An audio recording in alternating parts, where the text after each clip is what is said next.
Good afternoon, everyone. This is Lady Dragon speaking. It is Thursday, September 15. It's 12:36 p.m. Listen, there's a lot of I have a lot of news. Okay, so this is what we're going to do. Bonjour tout le monde. J'ai énormément de choses à vous montrer aujourd'hui. On va passer la journée live, ok? Mais on va les couper, ok? On va commencer par la conférence de presse de Maria Sakharova, c'est 2 heures, ok? We are going to start with we have tons of live feed that I have for you. We're going to start with the press conference of Maria Sakharova, okay? After that, I have a bunch because of the SCO meeting, which is the Shanghai Cooperation Organization. I have bunch of little 10 minutes, 20 minutes live. We're going to do them all. And after done all of this, we're going to do the news. Okay? So I don't know what time I'm going to do the news. It's going to be after all of this. Okay? Sam saying hello to everybody. Fait que là, après qu'on ait fini la conférence de Maria Sakharova, je vais fermer le live. On va faire d'autres lives. À cause la conférence de SCO, c'est hello Sam. Sam saying hello. Shanghai Cooperation Organization. C'est très important. On va avoir plein de petits live feeds de 15-20 minutes là, de Vlad, de Xi Jinping, de Chine. En tout cas, je les ai toutes alignées. On va toutes les faire un après l'autre. On va faire un morceau Vlad avec telle personne, l'autre Vlad avec une autre personne, Vlad avec une autre personne. On va les couper, ok? Après tout ça, on va faire les nouvelles. Fait que les nouvelles vont être tard à soir, ok? Bon, fait que là, on va commencer avec Maria Sakharova. C'est 2 heures. Fait qu'après ça, je vais interjeter si j'ai été injecté dans les choses. Ça me fait de bons choses. Bon, fait que là, attendez juste une seconde, je vais le mettre ici, là. Fait qu'il y a énormément de nouvelles aujourd'hui. Peut-être même, il va falloir que je fasse des lives demain, là. Et Vlad est supposé de parler, là, une grosse affaire demain, là. En tout cas, je sais pas si ça va être cette nuit demain, en tout cas. Je sais pas, là. Mais peut-être qu'il va devoir faire les lives cette nuit ou demain matin de bonne heure. On va voir, là, comment ça va finir, là, tout ça, là. Mais là, on va commencer avec... Oh là, j'ai perdu mon affaire, là. C'est pas une bonne idée de mettre ça ici, là. On va perdre mes affaires. Attendez. Switch the screen, là. Bon, là... Ici. 2. Bon. Fait que là, on va faire Maria Sakharova. Fait que là, je pourrais pas vous parler pendant qu'elle va parler, là. Je vais vous parler quand que je vais voir qu'elle parle de sujets. Elle parle de plusieurs sujets. Ça m'arrête. Allô Sylvie. Fait qu'on a une grosse journée aujourd'hui. OK? Fait que là, on va aller une affaire à la fois. So we have a big, huge day today. So we're going to do one thing at a time. OK? So here we go.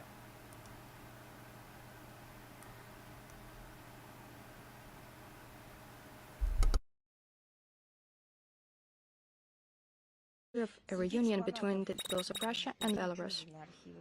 The exhibits include some of the gemstones of the archive of the Russian Empire's foreign policy, originals of the Russia-Austria Conventions on the First Partition of Poland 1772, the Warsaw Emergency Peace Treaty, cede into Russia some Polish lands, notes made by the member of the Foreign Affairs Collegium Alexander Bezbrodko on Polish affairs, addressed to Catherine II with her own handwritten resolution.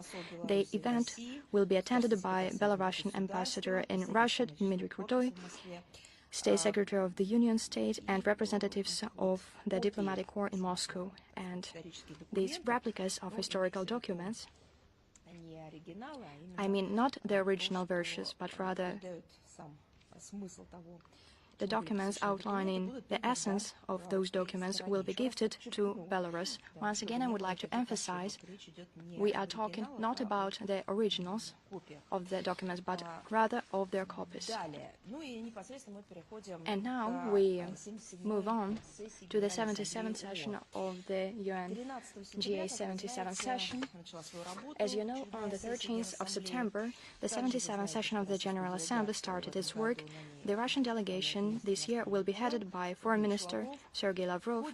In the course of General Assembly general debates held from the 20th to the 26th of September, The Foreign Minister will address the General Assembly, will participate in a number of bilateral meetings and multilateral events. At the moment, the schedule of the Russian Foreign Minister is in the works. Around 20 meetings are scheduled according to the requests we received. Usually the number goes up. There are a lot of events on the margins. We also received a proposal from the Secretary General of the United Nations to hold a meeting with the Russian delegation in the upcoming session.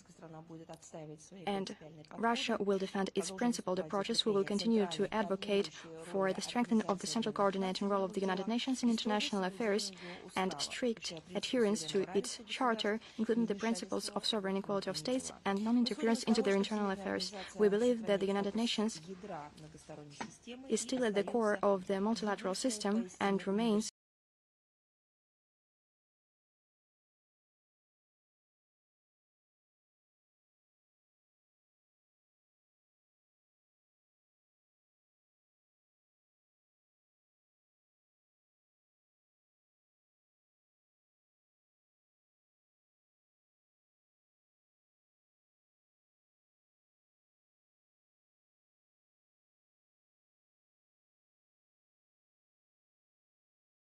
I don't know what happened. Hold on a second. Not sure exactly where she was. The fuck? a lot of events on the margins. We also received a proposal from the Secretary General of the United Nations to hold a meeting with the Russian delegation in the upcoming session. And Russia will defend its principled approaches. We will continue to advocate for the strengthening of the central coordinating role of the United Nations in international affairs and strict adherence to its charter, including the principles of sovereign equality of states and non-interference into their internal affairs. We believe that the United Nations is still at the core of the multilateral system and remains the only truly universal platform to solve urgent problems of our times. Undoubtedly, regional platforms are also important. Existing international organizations that deal with regional security, not only regional matters. But the United Nations is the truly universal platform. Unfortunately, we see that Western representatives have no compunction about using the United Nations to push through their counterproductive politicized decisions for the benefit of a small group of countries. All this is guided by a destructive logic. They are simply demonizing states that pursue an independent foreign policy. And they also try to expel or restrict the participation of such countries in UN structures. They use different tools. They invent visa restrictions. They create logistic problems, access problems to the headquarters of the United Nations in New York. They use different methods, and we often speak about it. Once again, a bright example of such practice is Washington's penchant for refusing U.S. entry visas or blatantly drawing out the issuing process for Russian delegation members or for delegations of other countries at the 77th session of the General Assembly, which is a blatant violation by the US of its commitments under the agreement regarding the headquarters of the United Nations. In this regard, Russia intends to draw special attention to fighting such attempts to undermine the authority of the United Nations and attempts to make a dance to the tune of the collective West. Against this unfavorable backdrop, during the session period, we intend to promote a number of initiatives on key international scenarios. In particular, our country will present traditional GA draft resolutions in such important areas as strengthening security, the architecture of control over weapons, disarmament and non-proliferation, preventing space militarization, creating universal rules of conduct in the informational-driven space, fighting glorification of Nazism, we propose that all members of the international community support Russian initiatives. A more detailed overview of Russian approaches to the matters on the agenda of the 77th session of the General Assembly can be found in the information note available at the MFA website, and the link will be provided in the text version of the briefing. And now, before we turn to international agenda, even though I believe we have already touched upon it when speaking about the schedule of the Russian MFA, I would like also to mention that on the margins of the high-level week, the traditional meeting of foreign ministers is scheduled, the foreign ministers of BRICS. According to the established practice, the meeting will be organized by South Africa as next president of the BRICS. The ministers will cover a wide range of relevant international matters, including the agenda of the 77th session of the UNGA.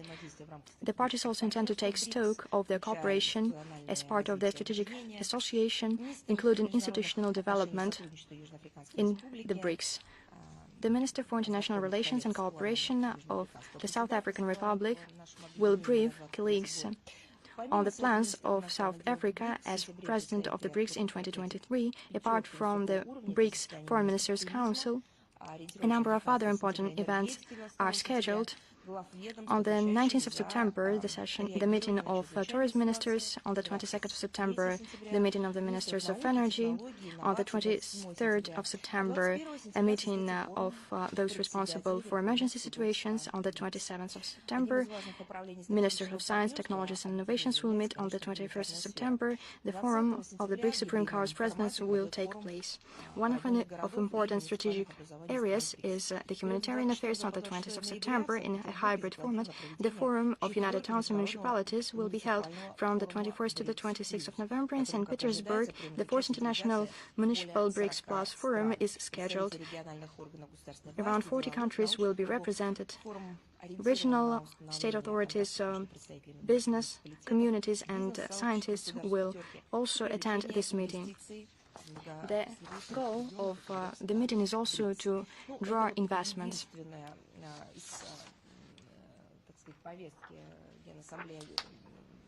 This is the only thing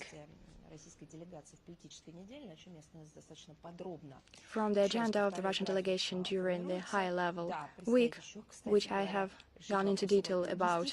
There are logistic issues to be solved when the Russian delegation gets to the headquarters, taking into account the illegitimate and illegal obstacles constructed by Washington. But I would like once again to remind you that the U.S. has its own commitments to the United Nations. It needs to facilitate its work, and it means interacting with delegations, with delegates, with those who are sent to work at the headquarters of the United Nations. Now we turn to the relevant international agenda, and we start from the situation in Ukraine and in Donbass. The ongoing special military operation in Ukraine and in Donbass conclusively affirms what the Russian leadership... Okay, pay attention, people. She's talking about Donbass. Okay, faites attention, là, elle va parler là, de qu'est-ce qui se passe en Ukraine. Là. On va écouter, là, je vais savoir ce qu'elle va dire. Là. Écoutez. Allô tout le monde. Allô Val, Maurice, Sylvie. Ok, on écoute là. Has repeatedly spoken about in Ukraine, we are dealing, of course, with the collective West. The long-term goal of this collective West, according to them, is to defeat Russia on the battleground by any means till the last Ukrainian standing. Ukraine is not held hostage. I believe we should qualify it in another way. It is simply a tool. They are consistently destroying the country, and this is done by the very same curators who promised a bright future to Ukraine. I did not think that this bright future would look so drastic and so tragic.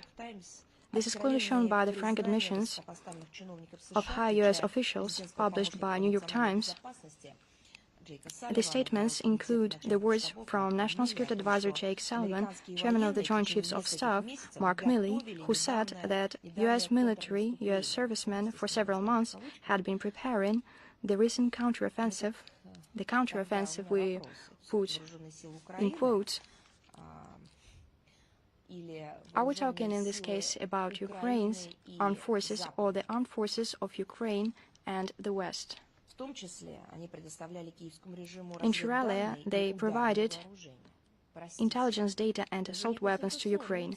These are not consultative services. This is not moral support. This is a direct involvement at a large scale and with such dangerous consequences. I am forced to reference CNN simply because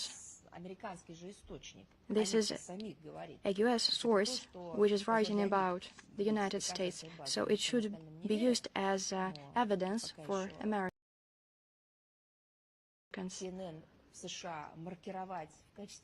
For now, the United States did not, several months, had been preparing the recent counteroffensive.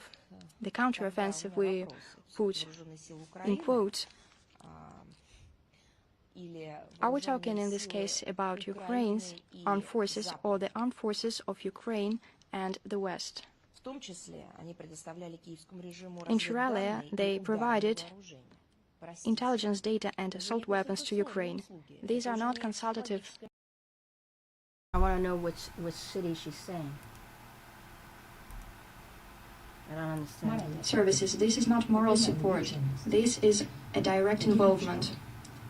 By New York Times, the statements include the words from National Security Advisor Jake Sullivan, Chairman of the Joint Chiefs of Staff, Mark Milley, who said that U.S. military, U.S. servicemen for several months had been preparing the recent counteroffensive.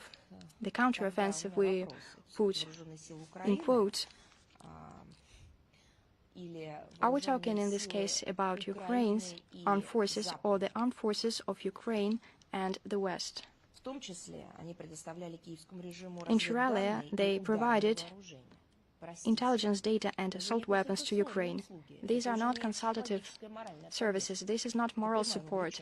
This is a direct involvement at a large scale and with such dangerous consequences. I am forced to reference CNN simply because this is a U.S. source which is writing about the United States, so it should be used as evidence for Americans. For now, the United States did not make CNN a foreign agent, so I can reference it.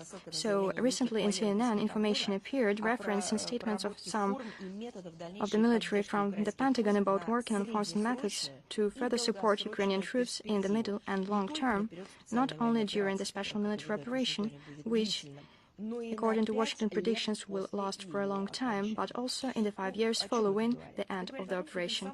What does this mean? The United States show their interest to draw out as much as possible hostilities in Ukraine, and of course they want to control the situation. Once again, they are directly involved in hostilities. This is what this means. The recently published report and recommendations of the group of experts under the leadership of the Ukrainian presidential office head Andrei Yermak and former NATO Secretary General Anders Rasmussen about some kind of security guarantees to Ukraine serve the same purpose. The document proposes to continue pumping weapons, Western weapons, into Ukraine and training soldiers to fight Russia. We remember the conventions of George Bush the Younger, who said that the main task of Ukraine was to kill as much Russians as possible. So this is what the beautiful word security guarantees mean. This is a very ugly admission. This is not something that can be called a security guarantee to Ukraine. This speaks of a desire to kill Russians. Earlier, the West did not speak openly about it. They used other words. They said that we were different, that we should be changed to become good, that we should be taught. Today they have changed their tune. Today they say simply that Russians should be killed. The same logic should be applied to the results of the Ramstein format 5th meeting of the contact group on the defense of Ukraine held on the 8th of September in Germany, wherein it was officially declared that another American military assistance package of $675 million would be provided, including ammunition for HIMARS MLRS.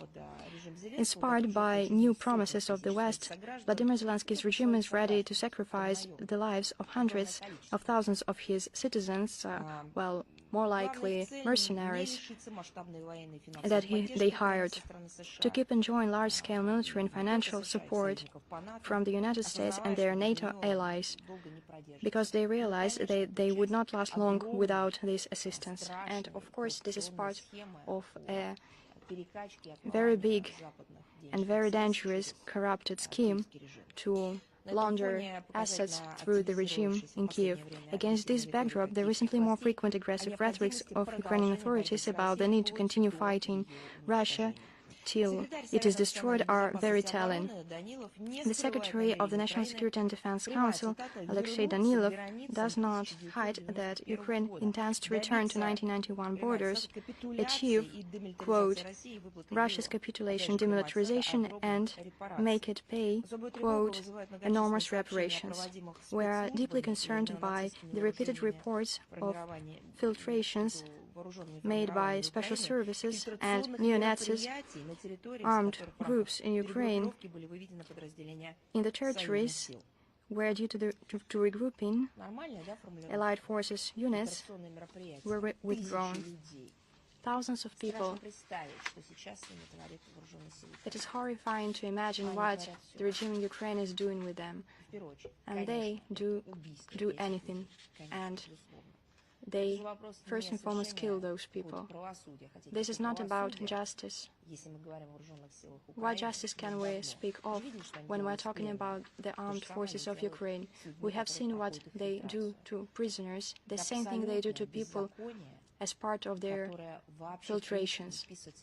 This is complete lawlessness. It cannot be justified by any norms of international humanitarian law and other international law norms. Thousands of people are subjected to this. These are civilians.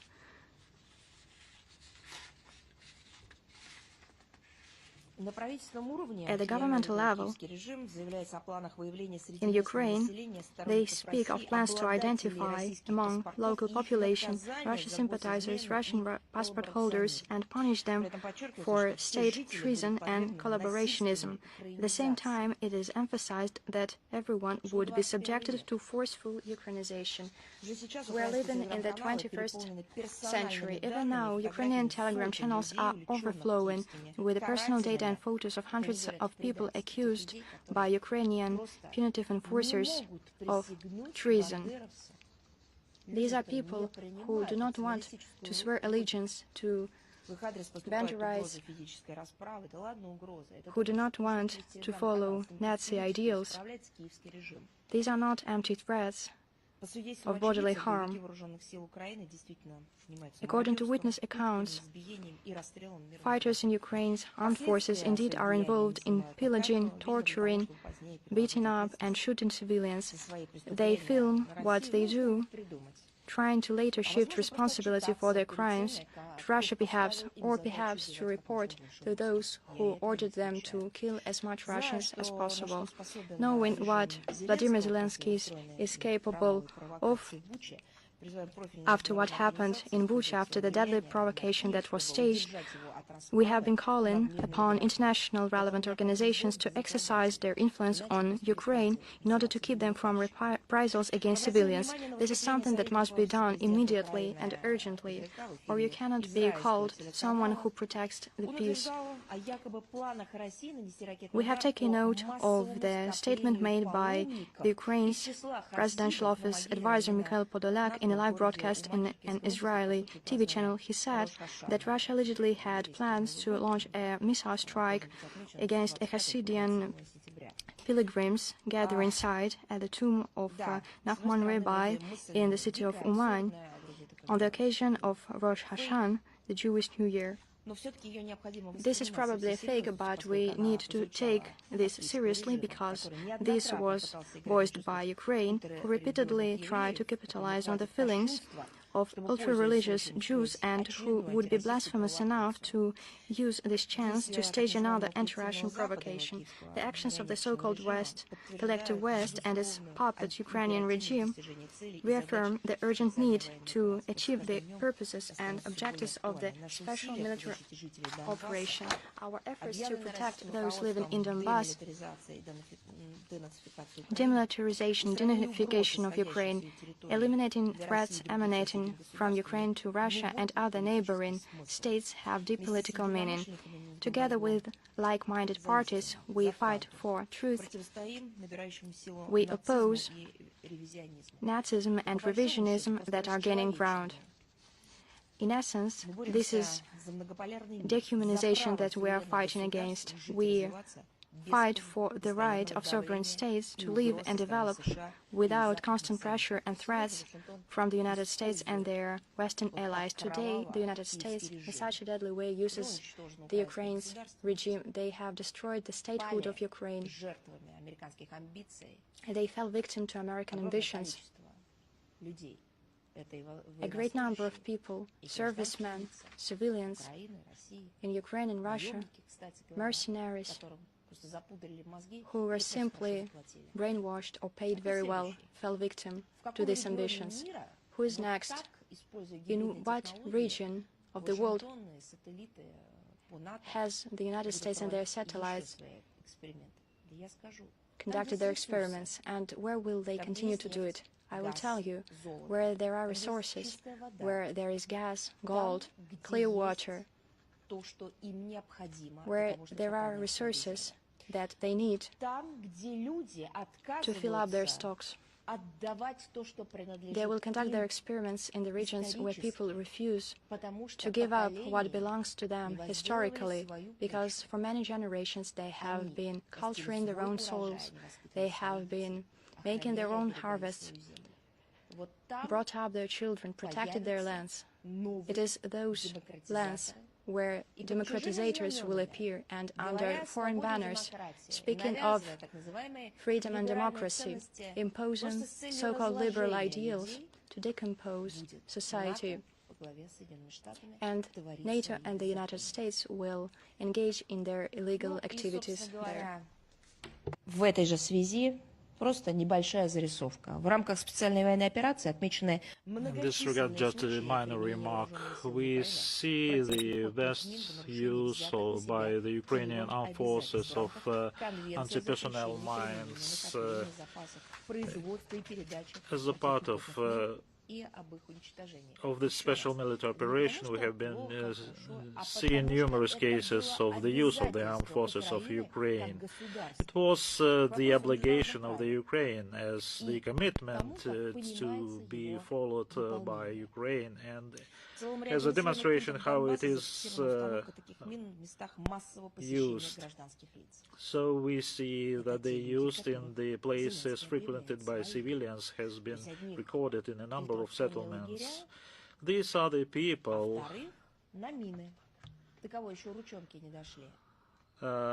used against the civilians, so that not to waste much time in the filtration camps. The most grave example is the use against civilians of Lepistok anti-personnel mines, which Ukrainian servicemen are actively scattering in towns and villages. Of course, this is not a piece of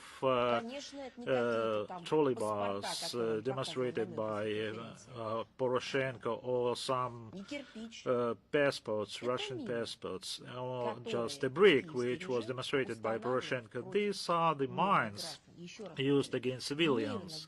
Once again, I would stress on civilians, not at the battlefields, but in the places of the accumulation of civilians, or public places.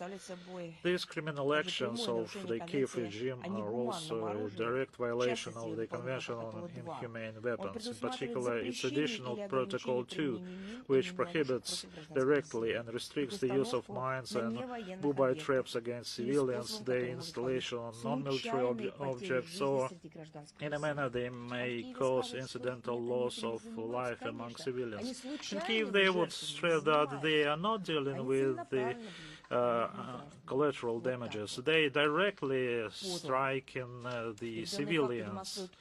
These facts demonstrates the complete disregard of international humanitarian law norms by the Ukrainian authorities, including the additional protocol of the Geneva Convention of 1949. At the same time, we know that the collective West is absolutely not interested in conducting an impartial investigation and finding these responsible for the current catastrophic communication situation. They just take a blind eye on to the numerous violations of international convention by the Ukrainian side. There have to be one. Provocation like conducted by the West, where the White House recorded in a number of settlements. These are the people. Foreign banners speaking of freedom and democracy, imposing so-called liberal ideals to decompose society. And NATO and the United States will engage in their illegal activities there. В этой же связи просто небольшая зарисовка. В рамках специальной военной операции отмечены... In this regard, just a minor remark.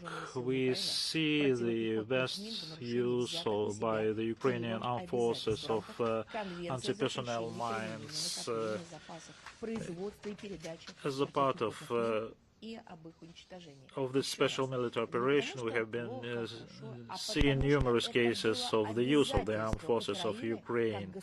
It was the obligation of the Ukraine as the commitment to be followed by Ukraine, and as a demonstration how it is used.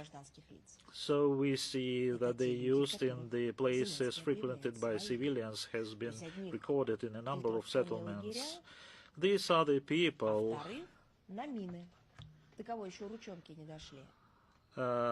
used against the civilians, so that not to waste much time in the filtration camps. The most grave example is the use against civilians of Lipistock anti-personnel mines, which Ukrainian servicemen are actively scattering in towns and villages. Of course, this is not a piece of trolley bars demonstrated by Poroshenko or some passports, Russian passports, or just a brick which was demonstrated by Poroshenko. These are the mines used against civilians. Once again, I would stress on civilians, not at the battlefields, but in the places of the accumulation of civilians, or public places.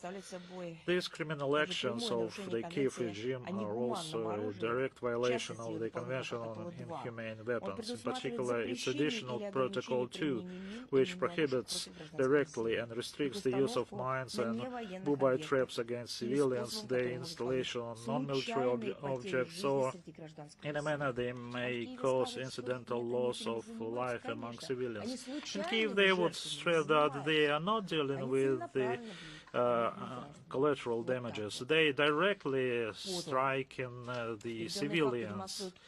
These facts demonstrates the complete disregard of international humanitarian law norms by the Ukrainian authorities, including the additional protocol of the Geneva Convention of 1949. At the same time, we know that the collective West is absolutely not interested in conducting an impartial investigation and finding these responsible for the current catastrophic communication situation. They just take a blind eye to the numerous violations of international convention by the Ukrainian side. Just imagine this similar provocation like conducted by the West, where the white helmets just spread this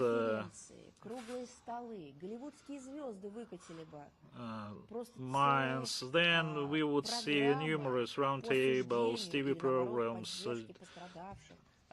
to support those suffered in these acts. So a lot of broadcasting and banners with the pictures of the civilians suffered by these actions, films, movies, songs, and probably all the places were covered with the numerous signs, and a lot of authorities and public figures demonstrated their support. But in this case, not the right people just suffering these acts, and this humanitarian law is not applicable to them. So this is a pure Nazism, where people are divided in those who can get some support or sympathy and those who can be eliminated. We call on all United Nations member states and International Committee on the Red Cross and other relevant international organizations to influence the authorities in Kyiv to take effective measures to prevent grave humanitarian consequences for civilian population. Now I would like to turn to the problems related to the children funds of the United Nations. It's not the first year that the lawless activities of the Ukrainian website Peacemaker has been aggravated by the fact that it is called database includes personal data of Donbas children, and the number of is growing particularly every day, and it is sponsored by the West, including because they were located on the websites, Western websites. So it is children, not the collateral victims, but deliberate victims. They are selected as the prime targets. These are the children, and they are present on a website, Peacemaker website. If something happens to them, they just would be ticked as eliminated and so on. The public disclosure of this kind of private information is an open internet, in an open internet site is a direct threat to the lives and health of minors. Of the legislation where all practically countries at large have been imposing on us juvenile legislation, and they have been telling how we need to behave, how to live, and how to treat the minors, and including that their rights should be taken into account. What kind of juvenile legislation we are talking about? It's not a barbaric actions. I'm not sure the barbarians did this same. Since 2021, the Russian side has been regularly trying to draw the attention of the UN Children's Fund, UNICEF, to this problem. However, there has been no clear public response from the fund to our appeals. So once again, these are the wrong children. Had it been US, Spanish, British children, then the situation could have been different or addressed. So these are Slavic children, and once again the West is not interested in this, and unfortunately the key positions in many international organizations are filled with these people who are not interested in this. Senseless people, these are the people who work there, and they do these unlawful acts. Why unlawful? Because in all documents, including UN Charter all documents and rules of procedure, the actions of these organizations are clearly spelled out, and they are going in contradiction to the modus operandi of those officials which are supposed to do what they are supposed to do. Being the world's largest international organization for the protection of children, UNICEF prefers to keep silent, as if it does not notice these children and the damage inflicted on them. We hope that there would be the public address to these actions of those who think that they have the right to disclose the personal data of underage residents of Donbass in the internet. And now the topic which is high on the agenda, this is the topic of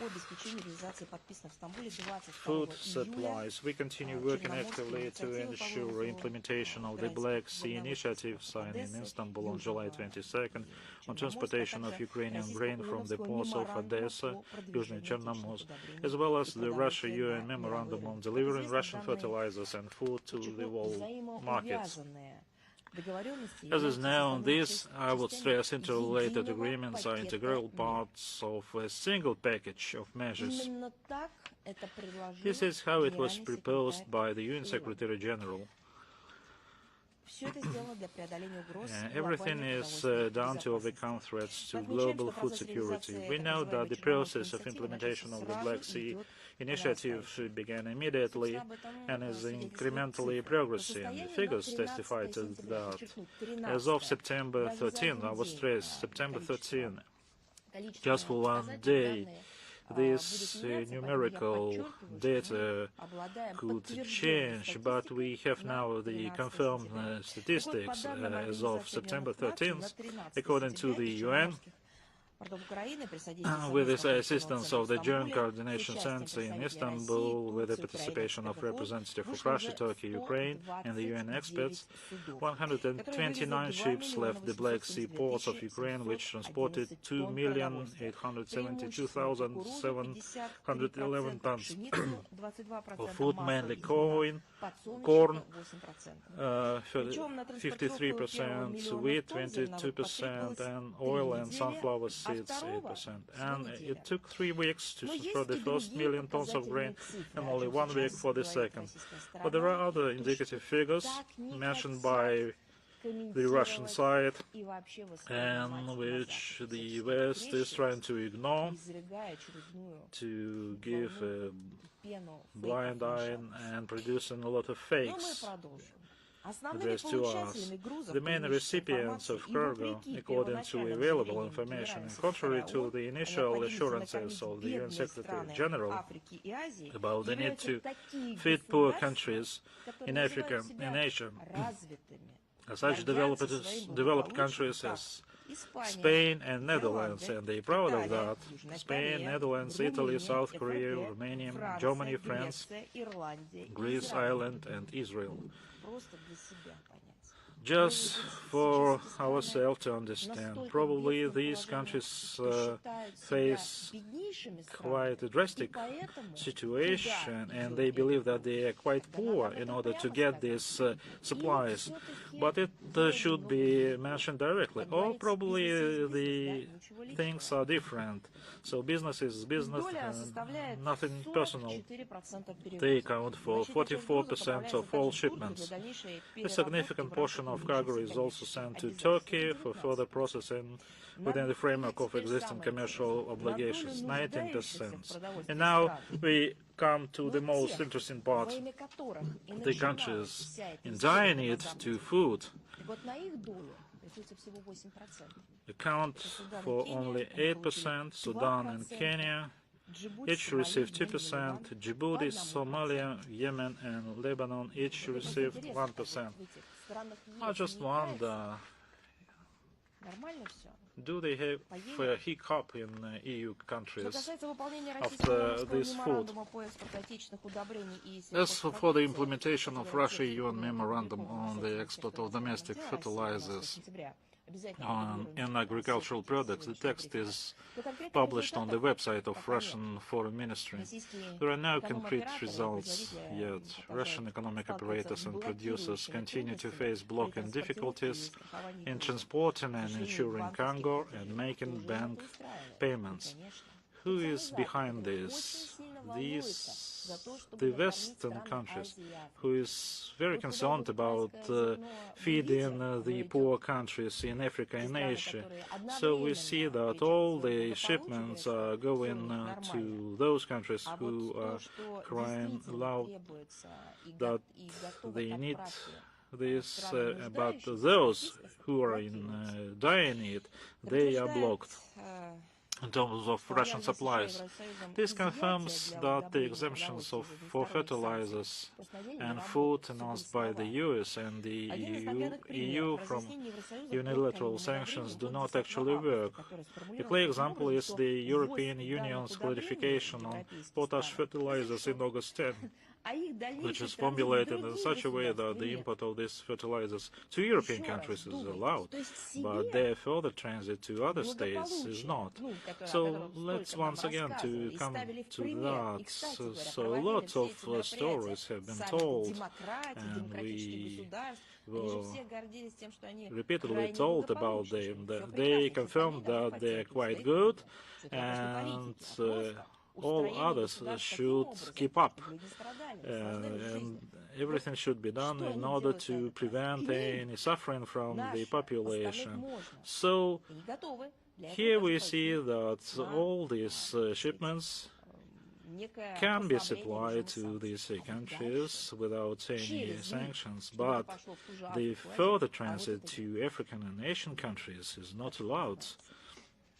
So let's think about how to call it, and probably people in Paris, Berlin, Madrid or Brussels are not aware of that. Of course they are, and the question to journalists who provide information support and background for this, probably you can deal with that.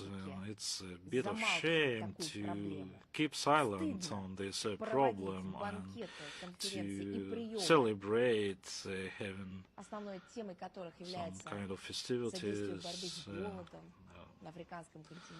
The main idea which is to support and fight against the famine in Africa and Asia, and at the same time ignoring this behavior of the Western countries, unscrupulous behavior. This should be immediately rectified. It's not about the commerce or trade. We are not talking about this. This question deals rather with the humanitarian issues. It's not about following international obligations on the international law. It doesn't exist for the Western countries, which was openly stated, and now they just rely on some kind of rules. And we realized that, in fact, there is no any liberalized economy which is based on the rules of economy or market rules. Doesn't exist as well, and we realize it. But the question is, indeed, if these foodstuff and fertilizers do not find their way to those in dire need for them, then I believe that could result in huge, grave problems. Why? It's not working because it is blocked by the Western countries from many aspects, legal, economic, and so on and so on. So what should be done in order to rectify the situation? We continue our cooperation with Rebecca Greenspan, Secretary General of the UN Conference Alliance of Trade and Development. The first face-to-face Russian-UN consultations were held in Geneva on September 7th to 9th, with the participation of a representative of relevant agencies and companies. These efforts should result in practical progress towards normalizing Russian exports. We note in this regard the statements of the UN Secretary-General that until there is unhindered access to our fertilizers and food on the world markets, the task of ensuring global food security remains unfulfilled. For our part, we reiterate our readiness to export about 30 million tons of grain and over 20 million tons of fertilizers by the end of this year. I would like these figures would be made available to those in Africa and Asia so that they are aware of this. This will undoubtedly help achieve sustainable stabilization of prices on world markets, which is a key importance for those countries that buy food and guarantee future harvesting in the States. Salut Martine, Annie, tout le monde. Ceux qui ne comprennent pas, comme Bob, ça va aller à la fin. Je vais faire un résumé en français à la fin. À compte le résumé de la semaine des crimes des Ukro-nazis. Puis là, on apprend les affaires, des détails sur ce qui est arrivé à Kharkov en plus. On continue. Continue. Use agricultural products and that depend on our fertilizers. We assume that such issues as the threat of famine and the prevention of global food crisis should not be politicized and subjected to any preconditions. We know that the West is not fulfilling it, but still there are some limits to cynicism of the West, and it should be noticed to them. Once again, to use the issues of rights and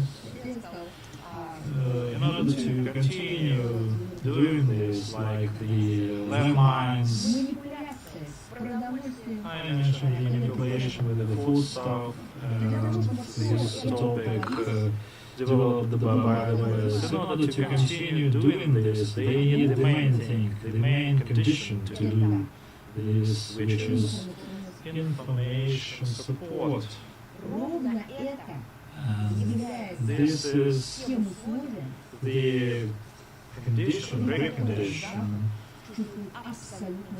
when the West feels no bras attached, and they are doing their best in order to prevent dissemination of true information. They are doing their best in order to convert the world of information as blank as possible, in one color, painted in one color, universal supply of information, one way road, just one center of dissemination of information, without any feedback, without connection to other sources. IT monopolies and the networks that belong to them continue to serve the interests of their masters. They cleanse global digital spaces from any opinions differing from the official one translated by Washington. Censorship is mostly applied to Russian accounts. We all know what is happening to journalists from Russia because of Washington. Now they are even going for official sources, accounts of Russian ministries.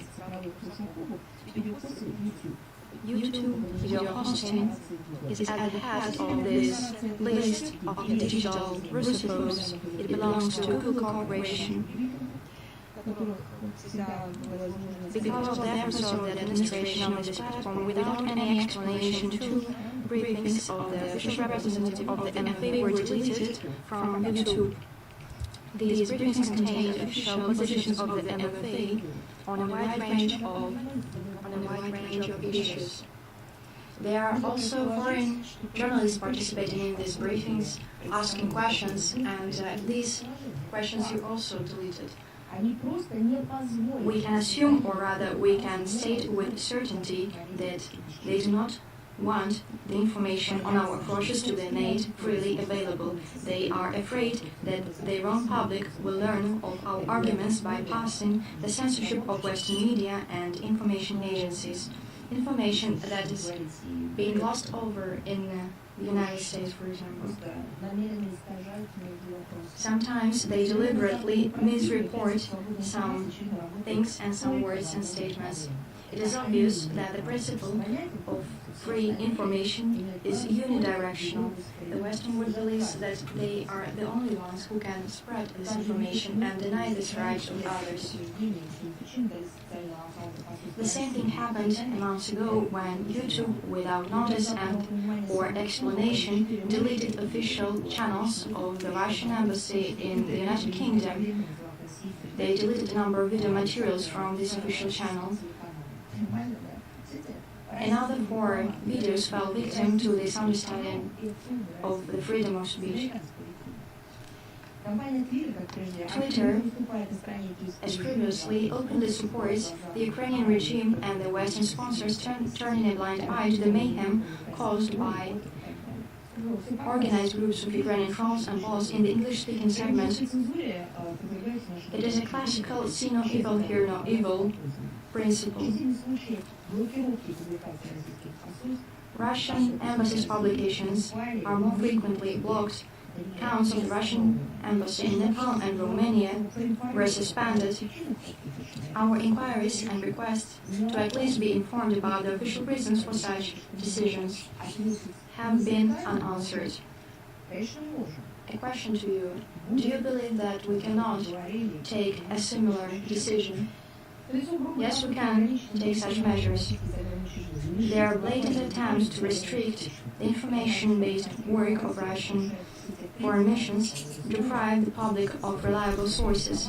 Such politics, practiced by American corporations, go against all the principles that they lobbied themselves. They only pay lip service in reality to those principles. In reality, they apply strict controls reminiscent of the worst totalitarian practices and attempt to restrict any opinions that go against the official West mainstream. You can subscribe to the official resources of the Russian MFA and our embassies because it is only there that you can get all this information and all those videos.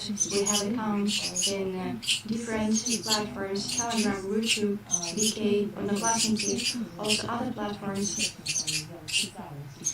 There is a section on our website, the MFA in social networks. There is a list of all the platforms that you can subscribe to them and get all this information. An embassy in the United Kingdom. OK. Hey, écoutez bien, quelque chose bien important. Là, elle parle de YouTube. Elle a dit qu'il y avait 2 de ses briefings avaient été effacés sans être notifiés et sans explication. C'est pour ça que c'est important qu'on fait les briefings, OK? Fait que là, ça m'est arrivé dans le décor. Fait que là j'ai manqué une partie, là. J'ai manqué 3 minutes, là, Sam est arrivé, là, puis il m'a tout fait perdre la patente, là. Là, parce que j'ai écrit des notes pour vous expliquer ça en détail à la fin, là. So, I'm taking notes for explaining this in detail at the end. But Sam came out came out and I missed part of it. So it's very important about YouTube. We need to know. They deleted a number of video materials from this official channel. Another 4 videos fell victim to this understanding of the freedom of speech. Twitter, as previously, openly supports the Ukrainian regime and the Western sponsors turning a blind eye to the mayhem caused by organized groups of Ukrainian trolls and bots in the English-speaking segment. It is a classical see no evil, hear no evil principle. Russian embassy's publications are more frequently blocked. Accounts of the Russian embassy in Nepal and Romania were suspended. Our inquiries and requests to at least be informed about the official reasons for such decisions have been unanswered. A question to you: do you believe that we cannot take a similar decision? Yes, we can take such measures. There are blatant attempts to restrict the information-based work of Russian foreign missions, deprive the public of reliable sources. Such politics, practiced by American corporations, go against all the principles that they lobbied themselves.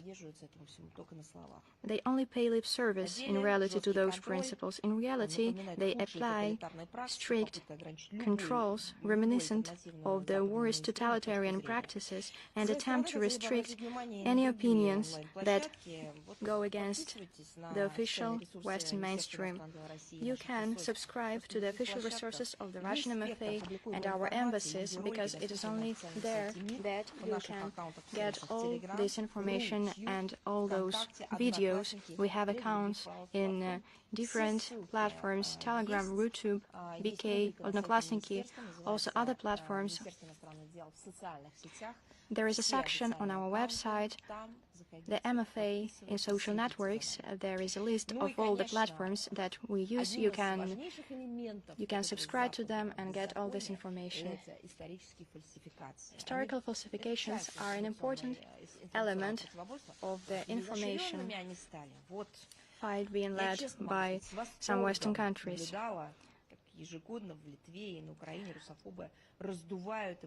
I'm following with great interest how annually in Lithuania and in Ukraine, Russophobes overplay and exaggerate one of the episodes of the history of wars between the Duchy of Moscow and the Duchy of Lithuania that became known as the Battle of Orsha. In Vilnius, on the occasion of an anniversary that was not even a round anniversary, an international conference was organized entitled "Together in the Fight," fighting together against imperialism in Moscow back then and now. Imperialism in the 16th century, are you sure? Maybe Marxism was also there alongside with them. We have not been expecting such a goal even from Lithuania, but they managed. What empire could it be in the 16th century? It was proclaimed by Peter I only 200 years later. Have you heard about Peter I? He opened the window into Europe. This is something that is hard to imagine. This is an example of anti-history, of anti-culture. This goes against common sense. Who was at the forefront at this allegedly historical conference dedicated to the Battle of Orsha, celebrating its anniversary? Who were those experts invited? The experts should have been able to tell them what was happening in 1514. Presidential office advisor Arestovich was invited. He's a well-renowned historian, but he would not be able to manage alone, so to help them, they also called Svetlana Tikhonovskaya. Together, they made quite a duo. Can you imagine what historical parallels they drew between 1514 and 2022, if they thought of an empire in the 16th century? The former of the two used the podium to beg for new Western weapons supplies to Ukraine. The latter started to openly glorify Belarusian volunteers fighting on the side of Ukraine's armed forces. Well, in the spirit of foolishness, we can understand how it could have been possible, but Can you remember how it all happened in the 16th century and what the end result was? They believe that right now there is a new battle of Orsha being fought. Well, we are just going to add some historical context to highlight how absurd this event is. From 1487 to 1522, two grand duchies fought 4 wars. There were several reasons. Moscow sought to regain the lands taken by Lithuanian dukes from the Rurikovichi, and Lithuania was actively interfering in Moscow affairs one by one. Chernigov lands, principalities of Seversk and other lands were brought into the fold of Moscow. By the end of July 1514, after a siege, Smolensk was taken, and on this occasion, a monastery, the Novodevichy convent, was established. On the 8th of September 1514, there was a battle, and the forces were evenly matched, and the Moscow troops suffered a defeat, but the Russians managed to hold Smolensk. The King of Poland and the Grand Duke of Lithuania, Sigismund, did his best to blow up the scale and the consequences of these battles, but these foreign policy and propaganda effects still did not change how the war ended. The result of this war was that Smolensk and surrounding areas became part of the Duchy of Moscow. Sigismund had nothing else to do but to recognize those lands as belonging to Russia, and a treaty was signed 500 years ago on the 15th of September 1522. It was an uncontested success of Russian diplomacy. Can you tell us the round anniversary, 500 years of the peace treaty? Will it be celebrated in Lithuania? We could attend, we could participate online. We have many historians who are ready to tell a lot about this matter, and maybe even talk to Tikhonovskaya. But you have to understand the main thing. You can engage in historic conjectures and falsifications, but it will not help you. History is a process. History cannot be torn apart and put together in some kind of a patchwork. There are facts, documents, to oppose your politicized statements that are technologically supported. But there is another thing that is more important. You are foolish, gentlemen. You are incapable of learning or understanding realities. You are simply fools. And I am addressing these words to all those who engage in such historical masquerades. And perhaps the conclusion to be drawn or the lesson to be learned is that Russophobes can relish different historical episodes as much as they like, manipulate, falsify, draw false parallels, but in the end it all comes down to peace treatments that consolidate the achievement by Moscow, the objectives that it set before itself. Now, another topic. Reports of a deterioration in the state of health of Ratko Mladic have caused many questions. We have seen reports in the media about his admission to the hospital. We have consistently stated that Ratko Mladic's trial in The Hague is accompanied by a disregard for his basic rights as an accused, including the right to health and adequate medical treatment. For many years, legal representatives of the general were refused access to medical information about his health, and truly independent doctors were denied access to him. Requests for temporarily release of the accused to be treated in Russia or Serbia were denied, as we have commented upon. In this context, the International Residual Mechanism for Criminal Tribunals that finalizes the cases of the International Tribunal for the former Yugoslavia bears the full responsibility for the possible consequences of such actions. We believe that the right decision would be to release Ratko Mladic based on humanitarian reasons. Our principal position on this matter is well known. I will undoubtedly ask my colleagues to publish links in the text of this briefing that reference the previous briefing that referenced this topic. Afghanistan, Pakistan. Destructive seasonal rains from June 2022 killed around 1,400 people, dozens of thousands were displaced. We express our sincerest condolences to Pakistan for the loss of human lives. We share their pain and grief, and in the nearest future we will provide humanitarian assistance to overcome the consequences of this natural disaster. And now, another topic in Ivangorod, in the area of St. Petersburg, on the Russian border of the Narva River, a new monument was unveiled dedicated to Soviet soldiers who liberated Ivangorod and Narva from German Nazi invaders, who had amongst them representatives from many peoples of the USSR, including Estonians and Ukrainians. The ceremony was attended by many people. They included Vice Minister of Defense of Russia, General of the Army Dmitry Bulgakov, Governor of the area of St. Petersburg, and others. The main component of the monument was the combat tank T-34, provided by the Ministry of Defense of the Russian Federation. It participated in the Great Patriotic War, in the parades at the Red Square, and the pedestal of the monument features plaques that reproduce the writings from the monument destroyed by Estonian authorities in August.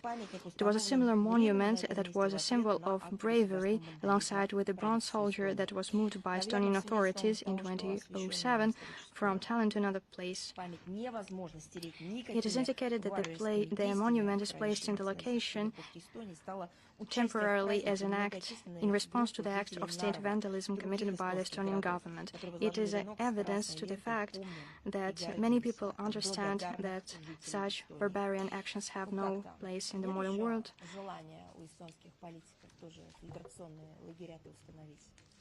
Is there a wish among Estonian politicians to carry out filtration works? I believe they have such ideas.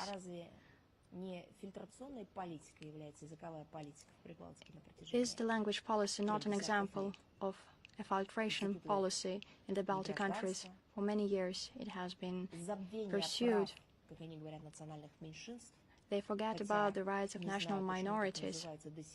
I do not know why they call so people who for many generations contributed to the prosperity of the lands they lived on. Our compatriots emphasized that all the Russians living on the other bank perceived this act very patriotically, and they believe that it is a good and a worthy response to the acts of aggression committed by Estonia. The administration of the United States announced that it would create an Afghan trust fund. They owe Afghanistan for what they did there. So it seems to be a good idea. They are to transfer $3.5 billion. Perhaps they have taken it from their own budget. Perhaps they have simply printed this money. They also know how to do it. But no, this is not about American money. This money was frozen by the United States. These are the assets of the Afghan Central Bank. This is quite a thing to do. First, they seized those assets, and then they decided to give them back in such a way. Who are going to be the operators of all those assets? Who is going to be in charge of sending this money to the Afghan people? According to the information published, the work of this structure will be restricted to paying for energy imports, servicing the foreign debt, and bank payments. The U.S. deliberately does not specify the conditions under which the assets will be returned to Kabul. This money does not belong to the U.S. or to NATO. This is not the money that was accumulated on the territories of those countries to help Afghanistan. These are assets of Afghanistan, $3.5 billion. Western countries froze them, as they are prone to do. How is it called illegal acquisition of funds that do not belong to one? According to the statement, the fund will be managed by independent professionals, which is my favorite term, by which the U.S. means corrupted officials from the formerly puppet government. They're only talking about the fate of the first half of the whole sum frozen, and they gloss over the second half. There are different fairy tales such as Cipollino, the Three Fat Men. The authors of such works could not even imagine that such a future could really be possible. We have media agencies, we have international investigations, we have whole institutes created to investigate independently, to engage in independent journalism. How is it possible with all that for what we see to happen? We believe this idea of the United States to be dubious. It is unlikely to improve the humanitarian situation in Afghanistan. Decisive measures are long overdue to restore the Afghan economy that was destroyed as a result of US-NATO occupation. Some announcements to make. On 20th September,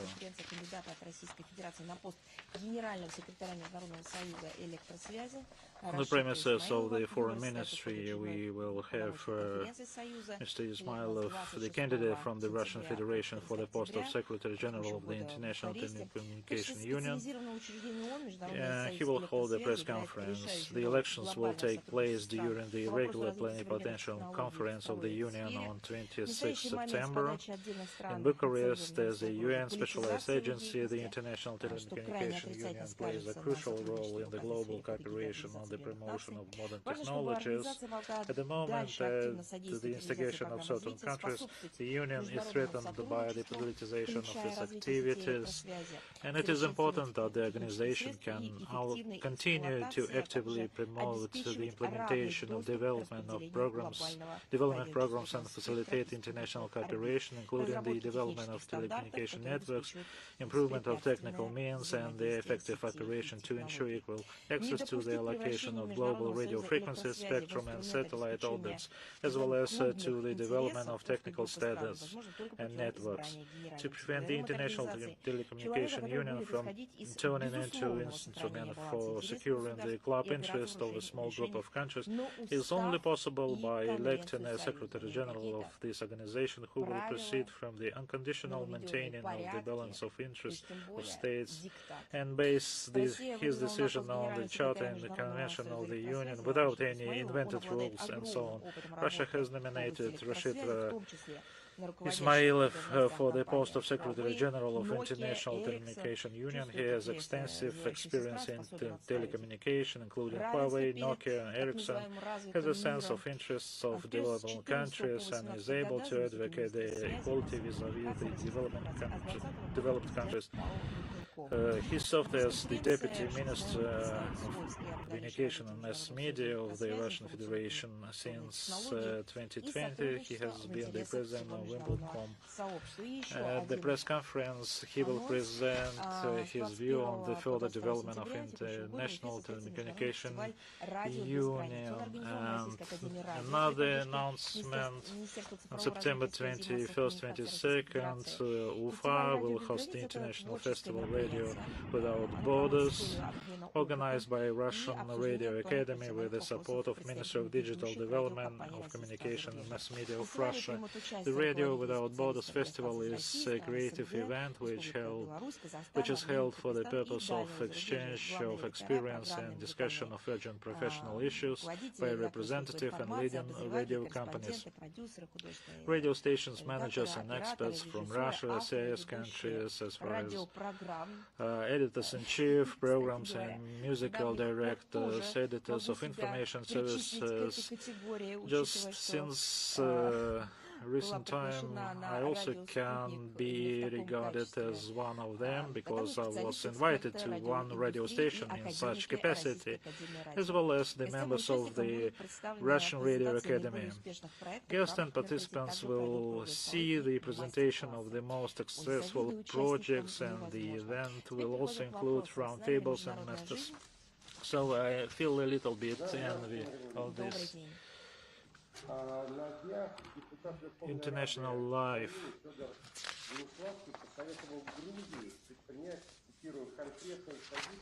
So recently the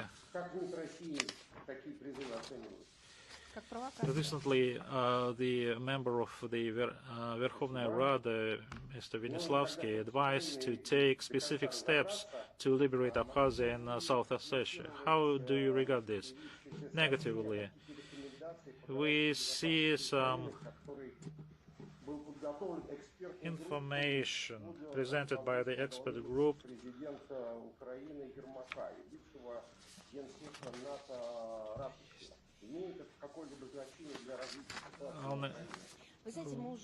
prepared by Mr. Rasmussen and Yermak. It's just premature to provide some preliminary assessments to this document because these are just reports and some documents or drafts, but in principle we can talk about the content of these documents or drafts, and I would like to stress that they present the personal opinion without any formalities. But I believe we can regard this report on providing international safeguards to Ukraine. In theory, this document does exist without any relation to the real politics. It was presented by a group of politicians headed by Mr. Yermak and former Secretary General Rasmussen, NATO former Secretary General. This document doesn't have any status, just a sort of food for thought, but quite poisonous, so to say. This is just an attempt by Kiev regime to get some at least safeguards or guarantees for further financing by the West and Western supplies to the Ukrainian army, even when it is clear for the Western countries that it doesn't make any sense to continue these supplies. I believe some Western elites have the same plans, just to formalize or ideologically set their participation in this bloody transaction to continue to take part in this. This is just not the guarantees or safeguards, but rather promises for the arms supply in order to continue the long fight against Russia. And one of the most important elements is stressed by the huge corruption in the Western countries, and Ukraine has become a black hole through which these flows of funds disappearing without any regards or account for the funds that are allocated to Kiev. And billions are going there, so the results and outcome are quite just to demonstrate what has been done, but money is spent and we can organize or create a planet. This is just a demonstration of the corruption maintained by the Western elites in many corners of the world. Just like in Afghanistan, for 20 years, many funds have been wasted for unknown purposes, and now when the troops have been withdrawn, like it was mentioned by many U.S. Agencies, please do not touch our troops. Then they have been withdrawn, and now we see the truth emerge. And it was just a transfer of enormous funds for 20 years, accompanied by the total collapse of the civilian life in Afghanistan. And in other countries, we see in other examples we see in other countries. So it should be ensured the guarantees not by the Western supplies, but the return of this country to the neutral status, which is enshrined in the Declaration of 1991, and demilitarization and the respect for the human rights, including Russian-speaking population and ethnic minorities. And another question: recently, the Moldovan authorities and Moldova stated about the resumption of the flights to Russia, and air carrier is obliged to suspend the sales of tickets. You should regard this from the position of the citizens of this country, especially those living in Russia with their business and other interests. They should ask their authorities who imposed the liberalized views and the interests.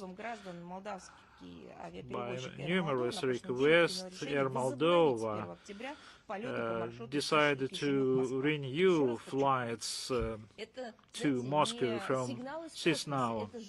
It's not the signals from the outer space. That's the need, especially 2 years ago when logistics stalled and our ministry was involved in transporting our citizens stuck in Western countries to Russia. And we also assisted to the citizens of other countries, especially from CIS or former USSR countries. So people had to travel, especially looking for the job, education, and so on, and we worked in this direction. And by numerous requests of the citizens of this country, Moldova, I mean, it was decided to renew the air communication between these two countries. So Rosaviation approved this decision. However, after that, the Moldovan authorities condemned this initiative, and the civil aviation authorities of Moldova prohibited these flights, claiming that it's not safe in terms of air security, air safety. And we are talking about the appropriateness and the will and interest of their own citizens. What kind of democracy you can talk about, or freedom? This is a dictatorship. This is how the people act who advocate dictatorship and imposed acts. This is the internal thing of Moldova, and you asked, I respond, and this is detrimental to the interest of the citizens of Moldova. We know that more than 220,000 of Moldovan citizens have the Russian citizenship, and the Moldovan diaspora is now community is exceeded 500 million people. Is there anybody thinking about that? Not. And without this, it is difficult to maintain business, humanitarian, and other contexts between these people when the air communication with Russia has been banned. It's not for the benefit of Russian or Moldovan citizens, but let's think who can benefit from that. Let's call the things as they are. Who is lobbying this decision? And everything is done at the background of unimpeded increase of the air communication by Chisinau in other direction. We see a certain politicization by the Moldovan authorities of this bilateral cooperation, who are doing this in detriment to the interest of their own citizens. So, Rita. Do we have Rita? Good afternoon. We have a question regarding the food court. Now,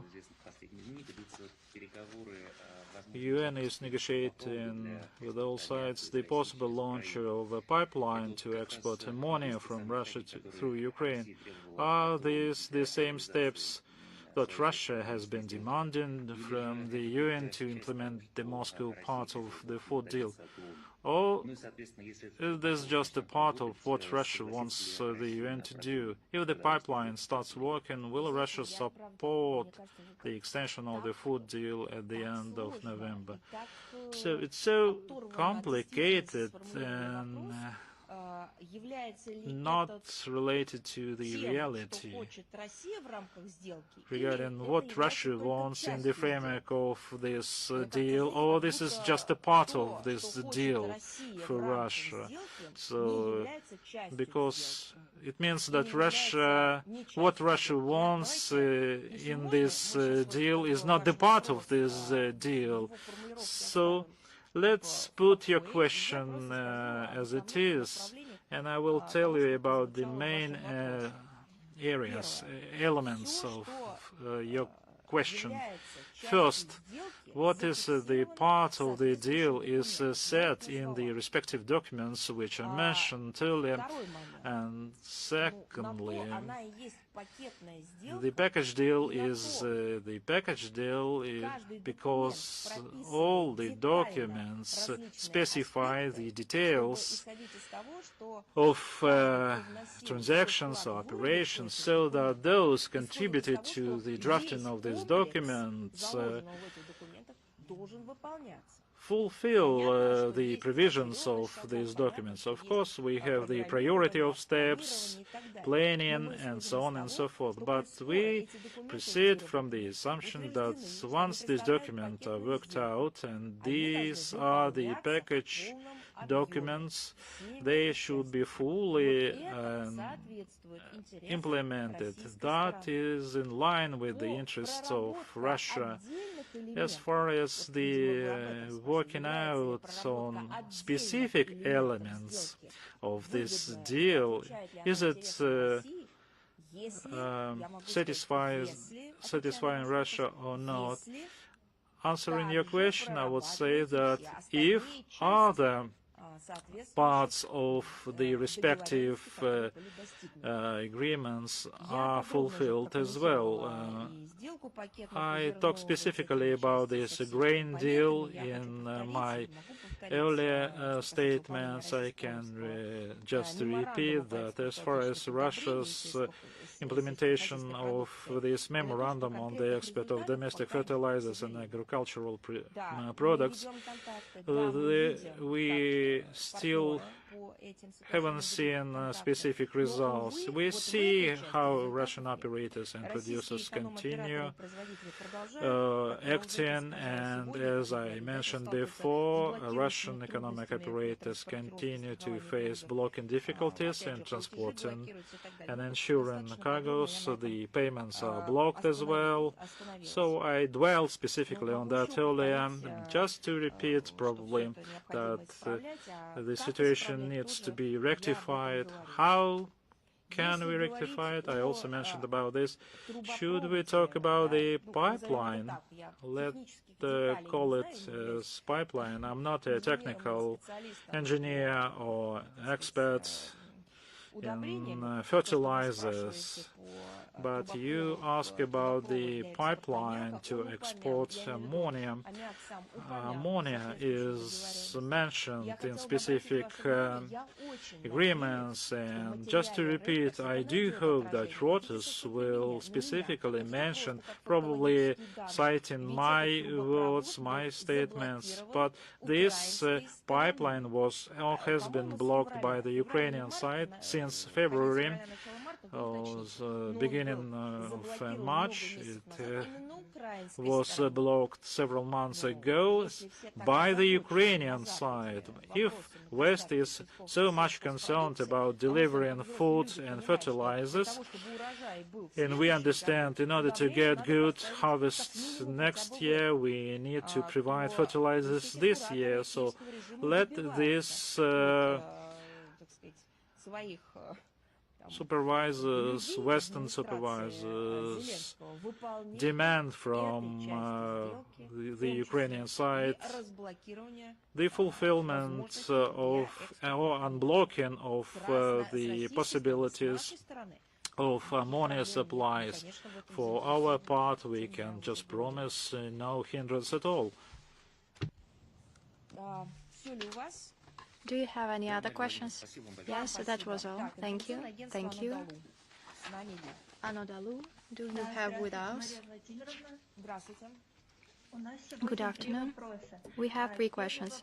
First, what are the functions of the IAEA employees remaining at the Zaporizhzhia nuclear plant? Is there in rotation expected? At the moment, we can say that the definition of function falls under the purview of Rafael Grossi, who is the Director General of the IAEA, so it would be right to address those questions to the IAEA. From our side, I can say that at the moment, on the premises of the Zaporizhzhia nuclear plant, there are 2 IAEA employees. One represents the guarantees... No, just run away. Just hold on a second.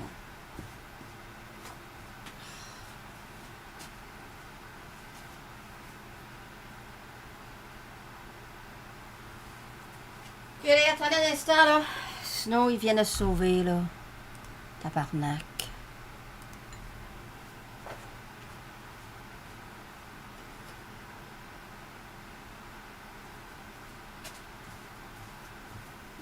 C'est important de parler du IAEA, là. En plus.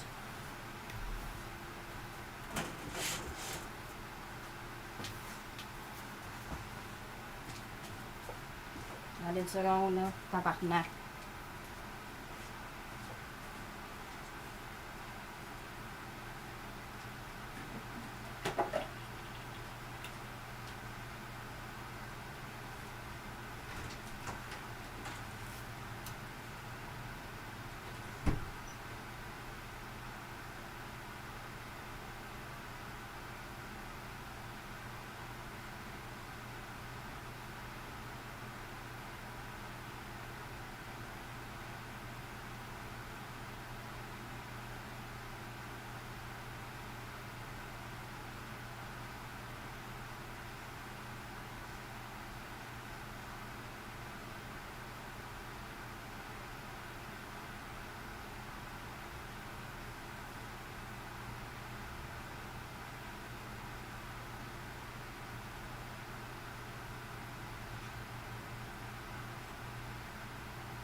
arrête avec ça. Mamie, elle a dit non. Oui, t'as raison, ça. OK, bon.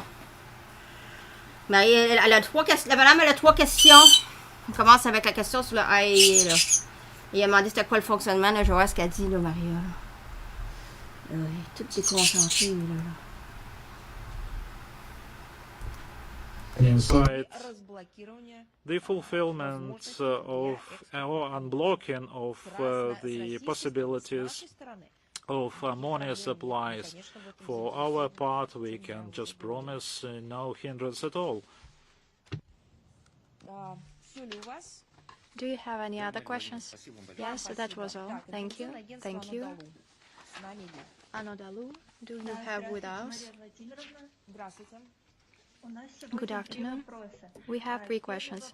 First, what are the functions of the IAEA employees remaining at the Zaporizhzhia nuclear plant? Is there in rotation expected? At the moment, we can say that the definition of function falls under the purview of Rafael Grossi, who is the Director General of the IAEA, so it would be right to address those questions to the IAEA. From our side, I can say that at the moment, on the premises of the Zaporizhzhia nuclear plant, there are 2 IAEA employees. One represents the Guarantees Department, the other represents the Nuclear Safety and Security Department. In the report of Director General Rafael Grossi to the IAEA Board of Governors, the Secretariat outlines their functions as assisting in stabilizing the situation in the field of nuclear safety and security on the Zaporizhzhia nuclear power plant. As far as we understand it, there is a monthly rotation of those experts envisaged by, once again, those functions have not been negotiated with Russia. They fall under the purview of Rafael Grossi. Their stay there is his initiative, and by the way, it is a precedent because never before IAEA inspectors have stayed at the nuclear power plants on a permanent basis. So please address these questions to the IAEA. Thank you. The second is also related to the grain deal. Sanctions Policy Coordinator of the U.S. State Department, James Bryan, stated that 2/3 of Ukrainian grains are sent to the countries in need, so accusations against the participants of the grain deal that they are not sending food from Ukraine to poor countries are ungrounded. This is what he said. He also quoted and cited numbers according to which 22 ships out of 102 went to those needing countries. Could you comment upon this divergence in the data? You said 22 ships out of 202 ships went to developing countries. There were 129 ships in reality. Indeed, some ships went to developed countries, but where did 120 ships go to? If we distract from 202 the 22 ships, we still have to understand where those remaining ships went to. We need to specify our terms. Perhaps when they say countries in need, they mean EU countries. Maybe this is a wordplay. The data that we cited is statistics data. It is official data published on the UN website. It is updated by the Coordination Center in Istanbul. I published this data in Russian translation on our websites. These are not our numbers. These are the numbers provided by the United Nations. Now, next, perhaps when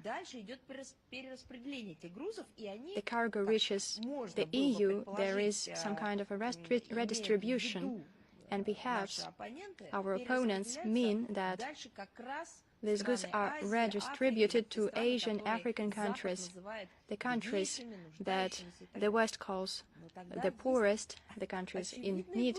But then there is an obvious solution from this complicated problem for the West. They can publish a table which says which ship reached Italy, for example, how much cargo was taken for Italy, and how much cargo went to other countries. This is very easy to do. I see no reasons why not to publish, apart from those kinds of information, also publish information with the data from US economic operators who are the ones who are in charge of operating these shipments. It would be very interesting to know how much they win on those deliveries for the poorest and the most in need. These are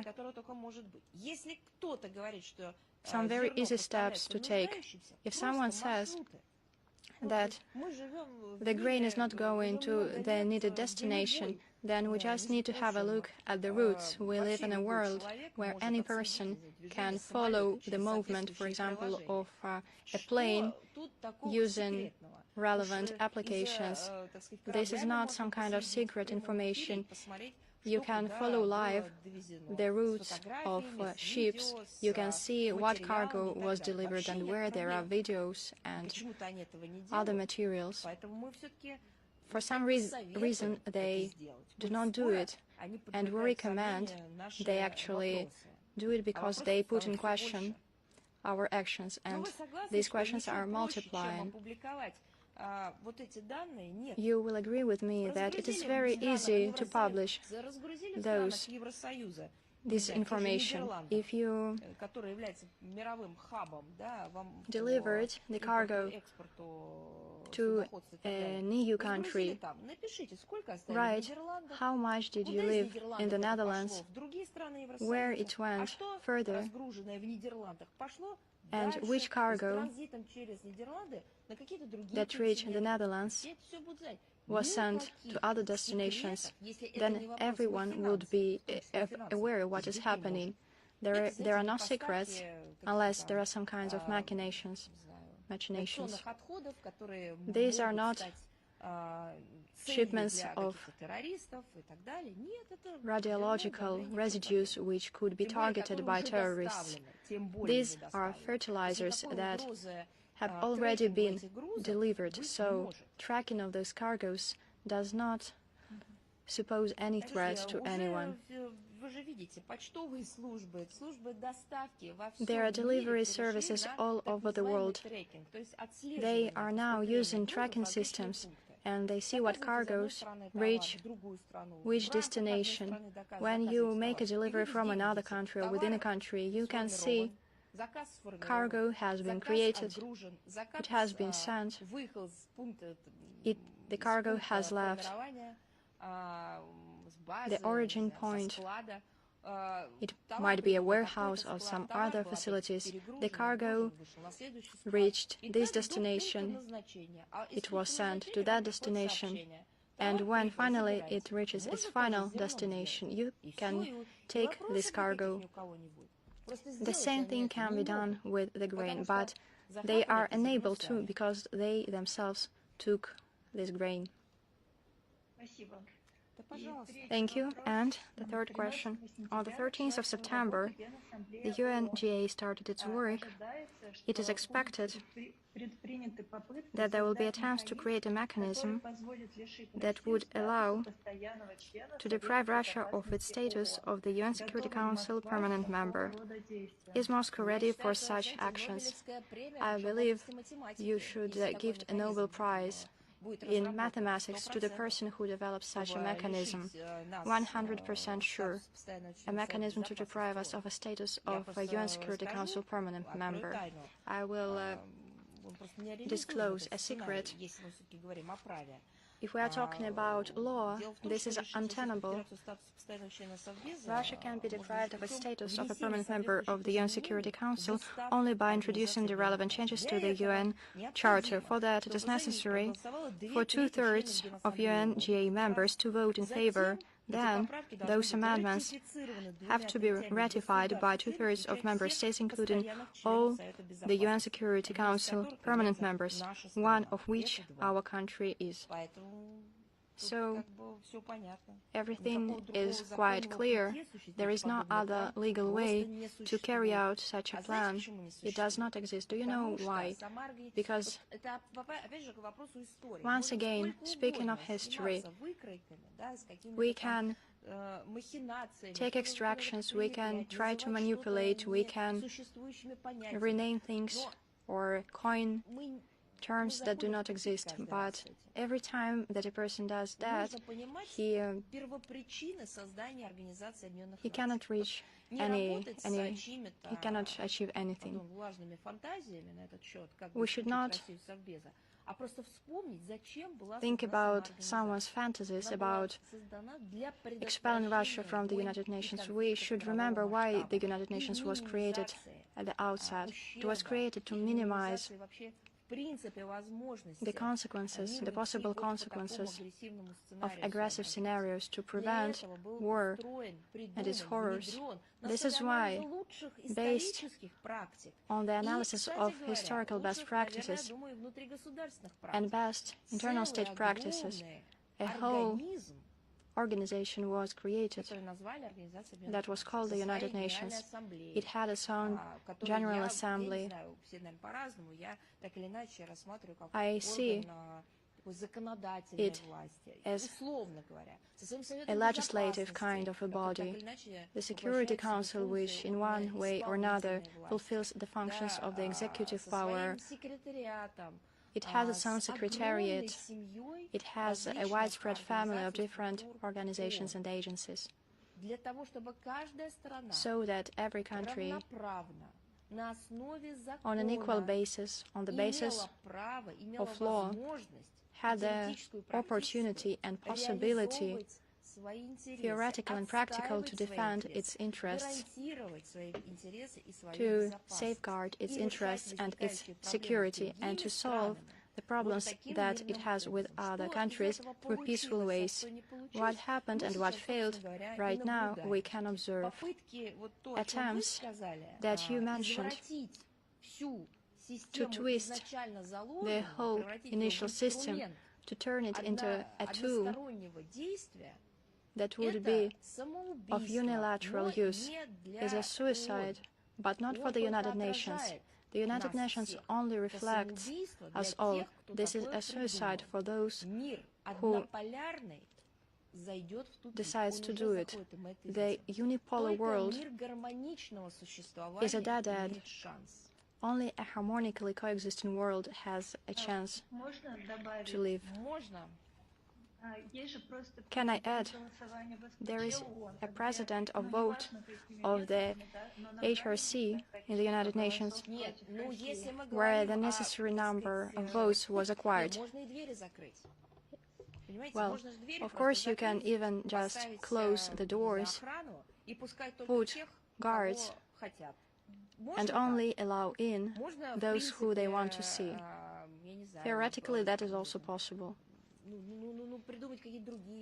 Invent some other extremist ways to solve one's internal problems.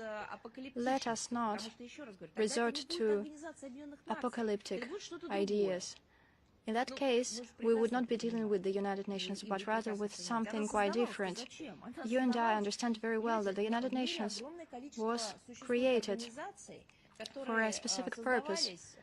In the world, there are many organizations that were created by initiative of a single country, and everyone wanted to become part of such a structure, or that organizations that were created by a group of countries, or created collectively, but some countries started to dominate there. Some were all right with us, some were not, some remained, some withdrew. There were different variants, groupings, regroupings within existing multilateral mechanisms, but there is a universal universal organization. There is an organization that was created for specific goals and purposes. And when we see such experiments, they are detrimental to the very existence of the United Nations. If we are guided by Western logic, we do not even know who is a man and who is a woman. It appears that there can be experiments even with that, and that there are 80 genders in reality instead of 2. Then perhaps we can suppose that some Security Council member might think that he can do such a thing, but this is something related to mental health. We are talking here about legal models and legal ways instead of somebody's fantasies. Thank you. Do we have News.ru with us? Yes, good afternoon. I have 2 questions today. Recently, we see escalation on the border between Azerbaijan and Armenia. A violation of the ceasefire is registered. How does Russia see, what does Russia think the reasons for this escalation is, and what steps can it take? At what stage is the process of signing a peace treaty, and how does Moscow contribute to this? What was the first question again? Could you remind me?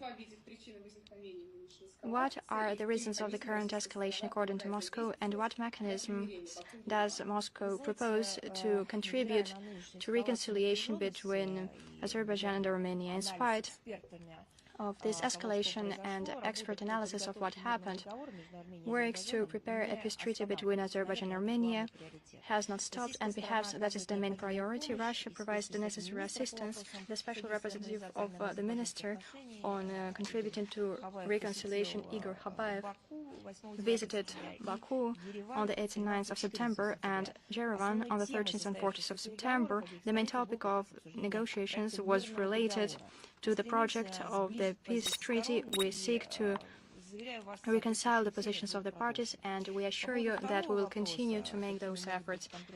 Concrete ways of reconciliation, well, perhaps I have already mentioned, but I will repeat, we believe that the basis for reconciliation in the region is the trilateral agreement between the leaders of Russia, Armenia, and Azerbaijan. You know very well when they were signed. When it comes to the most recent deterioration on the border between Armenia and Azerbaijan, Russian position was outlined in detail in the Russian MFA statement from the 13th of September.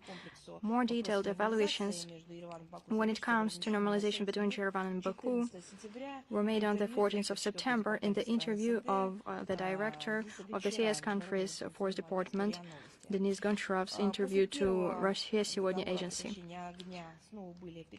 After the first ceasefire, there were clashes again. A new agreement was reached. We hope that it will be fulfilled. We once again call the parties to show restraint, to solve all their problems through diplomatic means, including as part of the Delimitation Commission with a contribution from Russia. Thank you. And the second question, you have already touched upon it partially. What part of the Russian delegation was denied visas and why? Will Moscow respond in some kind of way to this fact of non-issuance of visas, and are there any restrictions for the movement of the Russian delegation in New York? I can say that if we are talking about statistics, many official delegation members were not issued visas. There are many requests that are being processed by the U.S. Embassy in Moscow. We hope that they will receive their American visas in time, both Russian delegates and accompanying persons, which are experts. These are not some random people. These are experts, professionals, technical personnel, and so on and so forth. These are people who work to ensure that the official delegation can participate, and then they work as part of their relevant specialty. Official denials, we have no official denials of visas. The passports of the delegates that have yet to receive visas are still in the embassy. We continue to defend the Russian position on the visa matter as part of the Committee on Relations with the host country when it comes to movement restrictions. In the United States and New York, I have no detailed information, so I cannot comment upon it. But the matter of logistics is still open. I mean, how the delegation will arrive, taking into account the legal restrictions imposed by the United States on Russian transportation companies. Thank you. So, public television of Armenia, are you with us? Maria Igoryan. I have two questions. Actually, the Azerbaijan on September 13th started military aggression while shelling civilians and civilian infrastructure. Today we have a ceasefire, but the situation is fraught with deterioration. Russia has received a request from Yerevan to assist in resolving the situation in accordance with existing bilateral agreements and through the CSTO. What mechanisms are involved and what military assistance is Russia going to provide to the Armenian side? So please ask questions without making statements. We confirm the receipt of Yerevan's request for assistance under existing bilateral documents and through the CSTO. As you know, on September 13th, the extraordinary session of CSTO Collective Security Council was held, as a result of which it was decided to send to Armenia a mission led by Secretary General of the organization, Mr. Zasim, with the participation of head of the United Staff, Anatoly Sidorov. The Russian Federation will also doing its best to reduce tension. The escalation of the situation in the region was discussed in telephone talks between the President of Russia, Mr. Putin, and the Prime Minister of Republic of Armenia. The Foreign Minister Sergei Lavrov and Ararat Mirzayan and the Defense Ministers. We expect that it also will be discussed during the meeting between presidents and the Prime Minister on the margins of Shanghai Cooperation Organization. Significant efforts are being made through the Military of Defense and Border Guard Service of the Federal Security Service of Russia. Our military is in close contact with both sides in order to achieve a sustainable ceasefire and the return of Azerbaijani and Armenian soldiers to their original positions. On the night of September 13th, Azerbaijan just shelled using artillery while destroying the military equipment and military installation. It was the military mission was also attacked. Probably I said something confusing. I was not clear enough. I would ask. Did ask you not to make statements declaring some positions. I respect your position, but still I believe you do listen to me attentively without prompting me to correct you. Please ask your question without making any statements. If you know what you want to ask, if not, then I would proceed to other journalists. Arevut newspaper. In fact, my colleague from the public television of Armenia has asked this question. I just repeat. Each time we have some kind of tensions on the border between these two states. A portion of Armenian society asks all the time the same question. We see some hostilities in place on the borders, and Armenian side has turned to the CSTO for military assistance, but only expert team was dispatched to the region. To what extent this society is asking this tension should grow, which prompted the organization to get involved.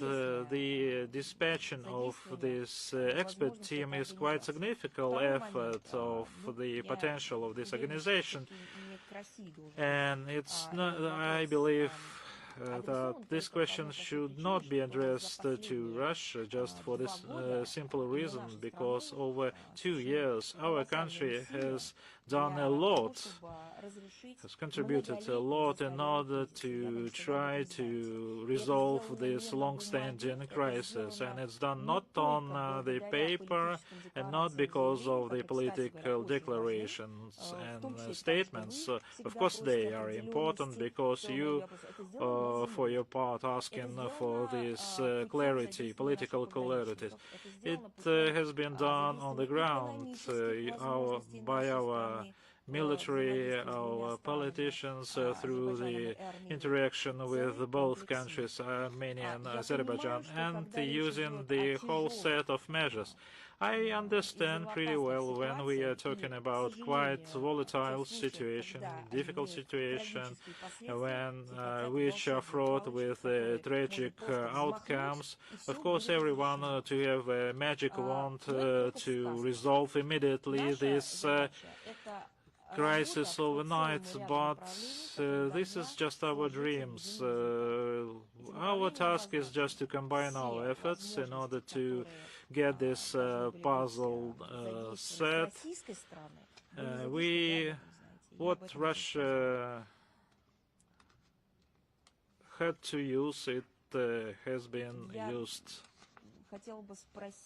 I would like to ask, do we have CGTN representative with us? We have 3 questions actually in continuation of the work of the 77th session. So what is the progress, especially Russia has asked the Secretary General to launch arbitration over the US visa denial. How is the process going and does Russia plan to take any measures? Yes, we raised a lot of questions regarding our facilities on the US soil, then the denial for our diplomats to access the work, then the creation of artificial barriers, especially delays with issuance of visas, and this is a long-standing problem, or these are the long-standing problems, better say. So we have been dealing with these problems just for the last 5-6 years, and situation has been deteriorating and aggravating. So the crossing of a sort of legitimate line and the rules of behavior that was generated by the President Obama, who just illegally deprived Russia of its possessions, which was used by the Russian diplomats accredited to UN headquarters, and after that the snowball started running, and now we are talking about arbitration, and I believe we provide soon some details. A second question. Kiev intends to request long-range missiles to continue its offensive. By the reports of Wall Street Journal, the Biden administration has previously refused to provide the systems because the concern of Ukraine could use it to launch strikes on Russian territory. What is your reaction? As I said, the statements and action of Kiev and Washington show that in Ukraine we are dealing with a collective West, with the long-term goals is to defeat Russia on the battlefield. So before we talked about only political intervention, now we talk about the physical one. We have repeatedly stated that pumping up weapons into Ukraine from West leads to a prolongation of hostilities and new civilian casualties. Moreover, it is bringing the situation closer to the dangerous line of direct military clash between NATO and Russia. We emphasize that the United States and its allies, by supplying weapons to Kiev regime, are in fact becoming accomplices to its war crimes. If Washington decides to supply Kiev with long-range missiles, it will cross the red line and become a direct party to the conflict. We reserve the right to defend Russian military territory by all means available to us. The possible supply of missiles to the Kiev regime is comparable to the situation in which U.S. main land-based missiles previously banned under the Intermediate Shorter-Range Missile Treaty, capable of hitting targets on Russian territory. And such an irresponsible move would be highly destabilizing, further increasing tensions and provoking the arms race. We understand that now Washington is focusing on global destabilization in the world at large. We see it in many corners of the world, in Asia, Eurasia, Africa, and Europe, everywhere. We realize why it is happening, because the internal resources, or legitimate internal resources for further evolution and development for the United States and exit from the economic crisis are no longer existing, and that is why they start using these illegitimate acts. Another question: oil reserves have fallen in the United States, have fallen to 1984 low of 434 million barrels. This was reported by Reuters, citing data from the U.S. Department of Energy. U.S. authorities have been releasing oil from strategic reserves since spring.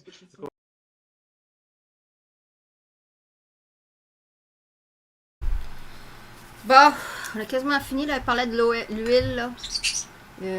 Calice. C'est les fuckers, là. Il reste pas grand-chose, là. Il était à l'huile, là. And treaties worked out jointly. Regarding the cartels of buyers, we can easily predict this, that will something on other countries, in order to promote this liberalized economy. Terms or language. Let's say so that all these initiatives, the G7 initiative to enforce arbitrary price cap on oil, and the discussion in the EU on the possibility of introducing a similar mechanism on the gas market for the benefits not countries. So if resources, this is a long-standing dream of realized one. We have repeatedly stated that pumping up weapons into Ukraine from West leads to a prolongation. Bon, c'est là qu'on était rendu, là. Elle va poser la question sur l'huile, là. On aurait quasiment fini, là. Il reste combien de temps? Il reste 15 minutes. of hostilities and new civilian casualties. Moreover, it is bringing the situation closer to the dangerous line of direct military clash between NATO and Russia. We emphasize that the United States and its allies, by supplying weapons to Kiev regime, are in fact becoming accomplices to its war crimes. If Washington decides to supply Kiev with long-range missiles, it will cross the red line and become a direct party to the conflict. We reserve the right to defend Russian military territory by all means available to us. The possible supply of missiles to the Kiev regime is comparable to the situation in which U.S. main land-based missiles previously banned under the Intermediate Region, a shorter-range missile treaty, capable of hitting targets on Russian territory. And such an irresponsible move would be highly destabilizing, further increasing tensions and provoking the arms race. We understand that now Washington is focusing on global destabilization in the world at large. We see it in many corners of the world, in Asia, Eurasia, Africa, and Europe, everywhere. We realize why it is happening, because the internal resources, or legitimate internal resources for further evolution and development for the United States and exit from the economic crisis are no longer existing, and that is why they start using these illegitimate acts. Another question: oil reserves have fallen in the United States, have fallen to 1984 low of 434 million barrels. This was reported by Reuters, citing data from the U.S. Department of Energy. U.S. authorities have been releasing oil from strategic reserves since spring, according to the President Biden. So what is your assessment of these actions? How realistic is the price cap scenarios? Should we not oppose to this? They would be always imposing price caps. So this is a long-standing dream of the West, to establish prices on the resources which do not belong to them. This is a century-long practice, and even trying to get some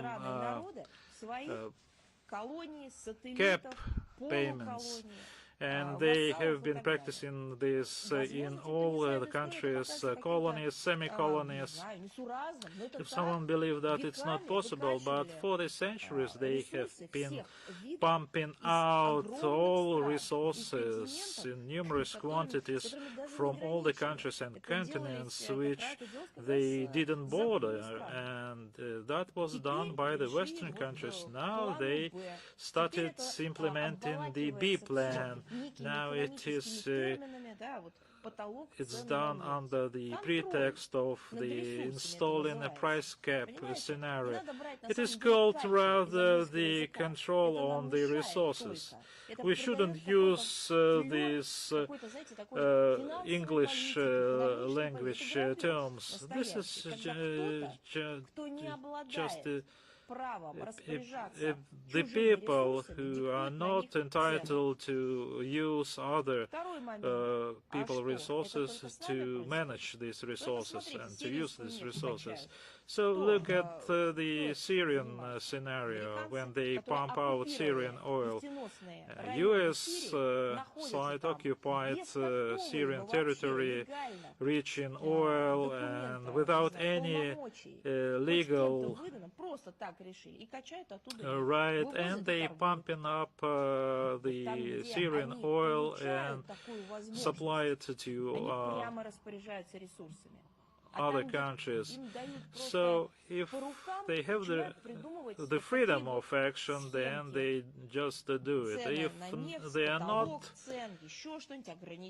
allowed to do this, then they're trying to invent something like this, price cap. And thirdly, there is legal scheme invented by the world involving the countries rich in resources in order to collectively regulate oil prices, global oil prices, for the benefits not the specific group of countries, but for the world, entire world, judging by the economic situation in the world. And those international organization structures are entitled to act like this. They are not robbing something, they just discussing the energy prices and trying to take into account the numerous facts in pricing mechanism. What is done by G7 is just the eternal desire to impose something on others, or just to deprive others of their own resources. Should we use the diplomatic terms or language? Let's say so that all these initiatives, G7 initiative to impose arbitrary price cap on oil, and the discussion in the EU on the possibility of introducing a similar mechanism on the gas market, on the one hand show that the anti-Russian sanctions have failed, and on the other hand they confirm that market economy principles are alien to the Brussels and Washington. This is what I just said at the very beginning. This is the ideology, liberalized ideas about liberalized economy just failed or collapsed totally. In fact, under this, they operated the efforts of enforcement agencies while imposing something on other countries, in order to promote this liberalized economy and get the right to manage foreign resources. Our response will be to redirect oil and gas exports to those countries that are willing to cooperate with us normally on the basis of law and on the basis of the international law. Rule of law, order means international law, and international law is a whole combination of agreements and treaties worked out jointly. Regarding the cartels of buyers, we can easily predict this, that will create additional burden on the net exporters. This is another facet of the problem. Why we are talking about the suicidal policy of the European Union? Because under the pressure of the United States, they are making decisions which aimed at destroying their own economy and those plans that they have been forming for many decades ahead. And there is no exit through the regulation of the economy. It cannot be possible because they are using just coercive methods. If not, let's move on. Do we have Moscow Post? Good afternoon. We have a number of questions. How can you explain that in the context of openly hostile acts and statements made by the governments of Latvia and Lithuania, Russia resumed the supplies of gas, does not suspend cargo transfers, and continues to supply energy? How necessary in this regard are necessary full-fledged diplomatic relations? Diplomatic relations are based on the principle of reciprocity. This is the principle of diplomacy, but when it comes to multifaceted relations with countries, the grounding principle is the pragmatic one. what is beneficial to us, what is beneficial in the long term, in the middle term, in the long term. This is what the Russian president spoke about. We will act in different areas in a way that is beneficial to us, according to our views, economically, financially. When we need, we will answer directly, and when it is necessary, we will do it in a way that benefits us. That is all. When we are talking about reciprocal measures or symmetry, you must draw a distinction between diplomacy and other areas. When we're talking about non-issuance of visas to diplomats, this is one thing. Here, reciprocity principle works, without doubt. But when it comes to taking measures in different areas, we look what is beneficial to us, and from that standpoint, we make our decisions in order to defend our own interests. And another question that you have already touched upon, the nuclear plant, the Zaporozhye nuclear plant.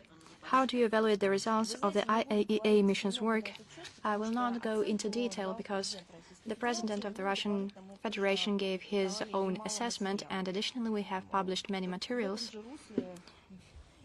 In the same line, we continue to assess this situation and the result of their work. Without retelling everything, I can say that there are obvious positives, because in one way or another we can see that international law is still working, that IAEA did not succumb to pressure, intimidation, and indeed came to that site and fulfilled its mission. In the course of the visit, they analyzed the state of nuclear state and nuclear safety and security, how safe was the nuclear material stored there, and the most important thing is that the IAEA employees had the opportunity to see for themselves the destructive consequences of Ukrainian strikes against the nuclear power plant and make sure that the data provided to the IAEA and the United Nations by Russia is indeed objective. We believe that it is obvious who is responsible for those criminal acts, who is violating the regime of safety and security, who is creating the atmosphere that is detrimental to the work of the nuclear power plant. Such behavior can lead to the violation of nuclear safety and security at the Zaporozhye nuclear power plant. That Kiev is behind regular shellings against the power plant is something that is well known to us and to the leadership of the IAEA.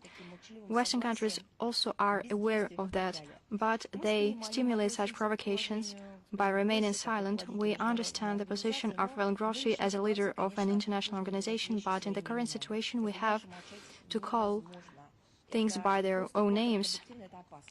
To remain silent is not only counterproductive, but it is dangerous. The mission of the IAEA has yet to be finalized. 2 IAEA employees are still staying at the power plant. They carried out supervisional functions within their mandate. We hope that their presence there will allow the IAEA to objectively assess the situation. Russia is willing to provide any necessary assistance. We believe that we share common goals with the agency. We want to ensure the safety and security of the Zaporozhye nuclear power plant and its normal operation. The only way to do it is to stop all kinds of shellings and strikes against the station by the Ukrainian regime. And the last question, are there any changes to the procedure of receiving the documents in the embassy of Russia in Kabul because of the recent terrorist attack? At the moment, it has been suspended until the situation normalizes. All the relevant information will be additionally published. on the website sources of our embassy in Afghanistan, in our social networks, and in our sources on the MFA website. If you have any concrete questions, you can send them to us and we will provide a specified explanation. Do we have the Media Alliance of Russian Communities with us? Yes. We have the following question. Why Baltic countries, Poland, the Czech Republic, Slovakia, Denmark, Belgium, the Netherlands no longer accept Russian documents to expedite tourist visas? What is the reason? And will Russia respond in any way? We have already commented upon this anti-Russian initiative that says a lot about the cultural level of its authors. This is another attack, a hostile attack against our country and Russians as a whole. That political powers in the Baltic countries and Poland are full of hatred when it comes to us is not a surprise. It does not come as a surprise to us. Perhaps it is because of some kind of a phobia, because there are some financial motives. I do not know. You should address that question to them. Instead of a visa policy, the EU and the West as a whole shifted to a visa regime. Instead of solving matters related to visa expedition based on citizens' needs, based on international circumstances, they invented a true political regime. It is highly politicized. It is correlated with the views of concrete politicians in the West, and it influences the fate of citizens in spite of existing agreements, which for many countries are legally binding. This is not only about visas, it is also related to transport communications between Russia and the EU countries.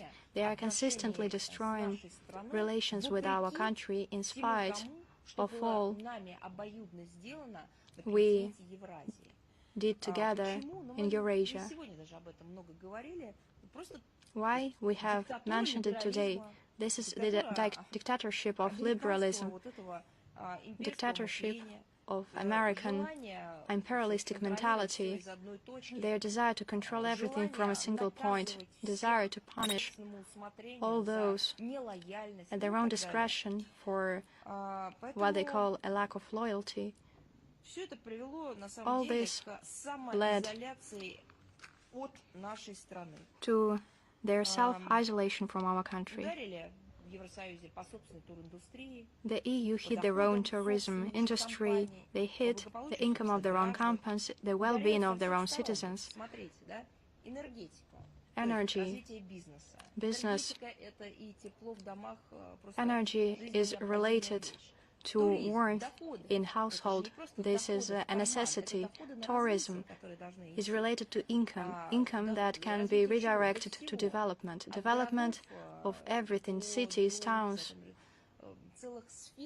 whole areas in economy and business, and the list is endless. There are a lot of losses due to the situation in Ukraine. What did the EU get? It is a catastrophe, but it is an artificial disaster. Did the EU citizens want it? No. Were they forced? Yes, they were. Who? Their own politicians, led by Washington. And answering your question about our response, we have already commented upon it. We have no intention to blindly copy such self-destructive actions. It's not something we want to do. We will be guided by our own interests. We will try to minimize the losses and so on and so forth. Thank you. Do you have any further questions? If there are no further questions, then I would like to bid you farewell. Till next time. Bon, c'était très intéressant.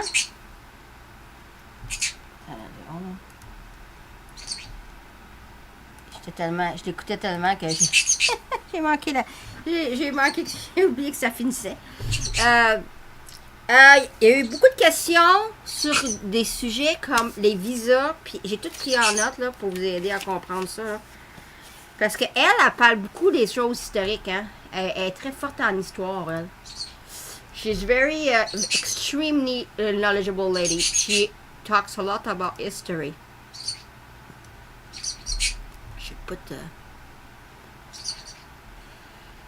She talks a lot about history. She talks about the Battle of Osha. I have no idea what that is. I'm gonna have to make research. Elle est très, c'est une dame très éduquée. Hein? Elle parle tout le temps d'histoire et toutes sortes d'affaires. C'est tout le temps très éducatif d'écouter. Elle a parlé de la battle. Snow, je t'ai dit non, là. Arrête, là. Snow, il fait liable aujourd'hui, là. Comme à l'habituel, là. Elle parlait de la battle de Osha. Je sais pas c'est quoi, il va falloir que je fasse de la recherche, là. Sinon, arrête, là, avec les business, là. Fait que là... C'est bien ici, là. Là, ça va avoir un autre. Viens, moi, il va donner une petite noire. Snow, je t'ai dit non. Snow, je t'ai dit non. Va ta là. Let's go. Viens ici, là, toi. Viens manger ta noire. Fait que, elle parle à bateau de Osha. Je sais pas c'est quoi. Faut que je fasse de la recherche c'est quoi. Ok, viens t'asseoir ici, là, Sam, là. Ah ouais, on va manger, là. Toi, au toit de là.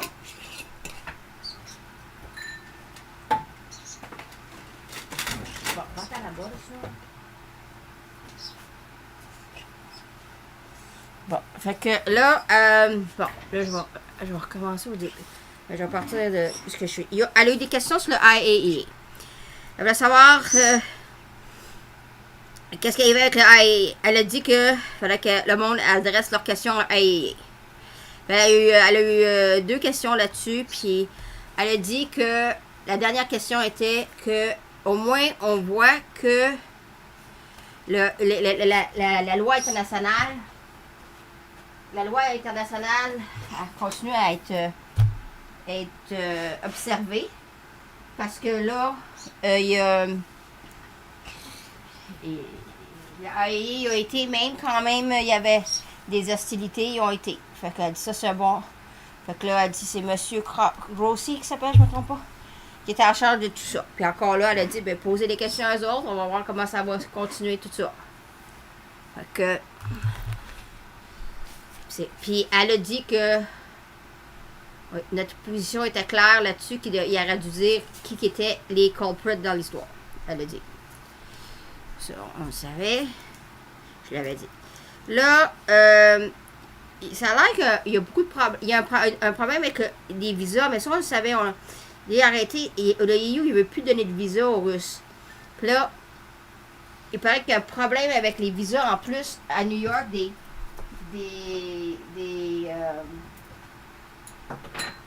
délégués là-bas, là. J'ai pas vu l'histoire de New York, mais je savais l'histoire de EU.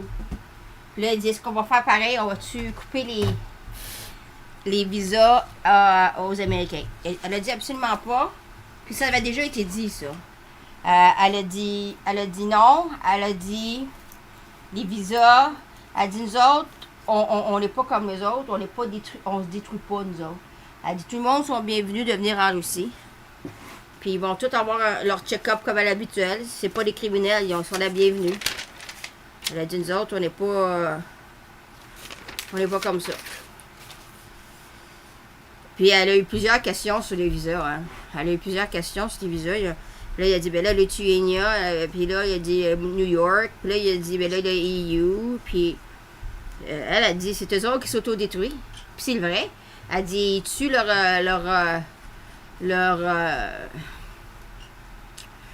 leur industrie touristique. Ils détruisent plusieurs industries en empêchant les Russes d'aller là-bas. Puis c'est ça qu'elle a dit. Là, elle a parlé aussi des oil caps. J'avais parlé que le US voulait le G7. J'avais dit que le G7, il voulait caper l'huile. Là, elle a dit, aucun problème, tous ceux qui capent l'huile... Attends, ça.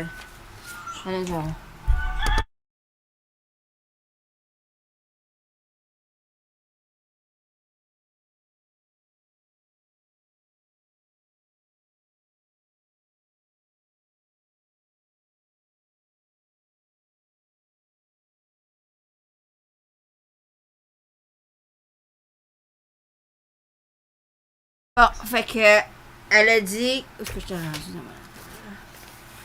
Ouais, ah oui, Vlad avait dit. Il avait dit, pas de problème, tous ceux qui font des oil caps, il n'y a aucun problème, il n'y aura aucun oil. Fait que, garde, ça ne change rien à sa vie à lui, là, il a dit. So, this is very important, the oil thing. Vlad say, you want to cap the oil? Fine by me. You won't get anything. Fait que, c'est ça qu'elle a dit. C'est ça, Lithuania, je l'ai faite. Là, il y a aussi eu bien des questions sur Azerbaïdjan puis Arménie. Okay? Il y avait une jeune journaliste d'Arménie, là. Elle était nouvelle dans l'histoire, là. Elle arrive, quand tu poses ta question, là, dans des affaires de même, tu as droit à 2-3 questions maximum, là, tu sais. Tu peux pas arriver avec 50 questions. Puis, il faut que tu aies ta question courte, right to the point, là, tu sais. Fait que la fille, elle a fait un statement. Elle a dit, ben là, elle vient d'Arménie. Elle a dit, Azerbaïdjan, t'es arrivé, ils ont tué 50 personnes. Puis là, elle va, non. Puis là, elle dit, la prochaine fois, là, tu poseras ta question, là, sans avoir des statements. Et si la fille, elle l'a pas écouté, elle a fait quasiment la même affaire pour la deuxième question. Fait que là, elle a pogné une heure, elle dit, je comprends pas c'est quoi que j'ai dit qui était pas clair comme l'eau de roche, là, mais là, je te dis. OK? Sam, qu'est-ce que tu fais, là? Quand tu as des questions à poser, tu poses la question, tu n'as pas des statements. OK? Puis, il a dit des bêtises en russe. Puis là, elle a même pas répondu à son autre question. Elle a été à l'autre madame. Là, l'autre madame, elle a posé sa question, mais c'est la même question. Qu'est-ce que vous allez faire avec Azerbaïdjan qui attaque Arménie? Elle a dit que c'était pas à eux autres de régler le problème. C'était à eux autres de s'aligner, puis il fallait traiter, puis de s'aligner. Ça, elle a dit. Elle dit, ça fait 2 ans qu'on essaye de vous aider, fait que vous faites... c'est ça qu'elle a dit. C'est drôle, c'est pas drôle, là, mais... C'est comme s'il voulait qu'elle dise qu'Azerbaïdjan était dans l'erreur. Tu sais, je dis, c'est pas... Tu sais, c'est pas correct, là, qu'est-ce qu'ils ont fait, là, mais elle les a mis à leur place, là. On m'a dit, regarde, là, tu sais pas comment poser des questions, là. Moi, je vais te montrer comment on pose des questions. Fait qu'elle niaise pas avec la POC, elle. Fait que... je suis certaine qu'elle va avoir un téléphone. Et écoute bien, là. C'est bien mieux de t'enligner avec tes flûtes la prochaine fois. Je sais même pas si elle va la réinviter. Parce que ça, c'est pas correct qu'est-ce qu'elle a fait, la fille, là. T'sais. C'est la vérité, ce qu'elle a dit. C'est Azerbaïdjan qui a attaqué, mais qu'est-ce qui est arrivé avant, là, on sait pas, là. T'sais. C'est pas, commence pas à faire... Puis là, en plus, ils sont à SCO, ils sont tous en Azerbaïdjan, là. Pas de temps de commencer à parler contre Azerbaïdjan, là. T'sais, c'est comme... T'sais, c'était pas correct, la fille, là. Elle a mis... Maria dans une mauvaise position, mais Maria, elle a pas flinché en tout, elle a pas dit, elle a comme essayé de la gâter à faire dire que c'était la faute à Azerbaïdjan, mais elle a pas embarqué dans l'histoire. Fait que, c'est ça. Fait que ça, ouais, puis là, elle a parlé, ouais, ils ont parlé du UN. Ouais, ça, je n'ai pas parlé à vous autres, mais le UN...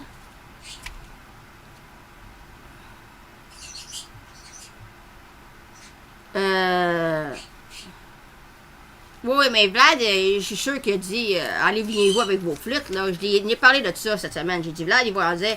Puis oui, il y a eu un ceasefire. Là. Vlad, il a dû dire écoute, bien, j'ai assez aligné avec les caves de Ukraine, là, avec Kharkov et tout ça. Là, alignez-vous avec vos flûtes. Là, puis seulement, il s'en va. Là. Il est là. Il est à Azerbaïdjan. Là. Fait que quelque part, là, ils ont tous eu leur marching order. Là. So, Vlad is in Azerbaijan right now. So, trust me, I'm certain he spoke to say, I have enough to deal with Ukraine.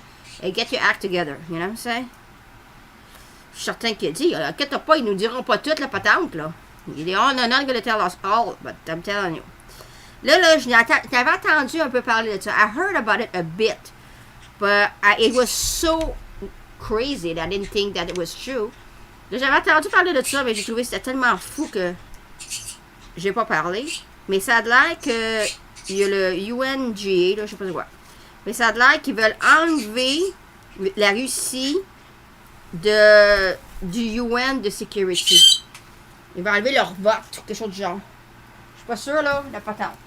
Fait que, it seems that I don't know who exactly, but probably the Americans, they want to remove the veto right, or the voting right of Russia in the UN security. Puis là, Maria était on and on là-dessus. So Maria went on and on and on it. She said, listen, the UN is done is run by a church, by a legal model. It cannot be changed because one person wants to change the thing. Là, elle a dit que... arrête, Sam, là. Arrête, là. Va-t'en là-bas, là. Mamie, elle a dit non. Arrête ça. OK? Arrête, là. T'es supposé de manger tes noix, là. Viens-t'en, t'es arrivé, là. Viens-t'en ici, là.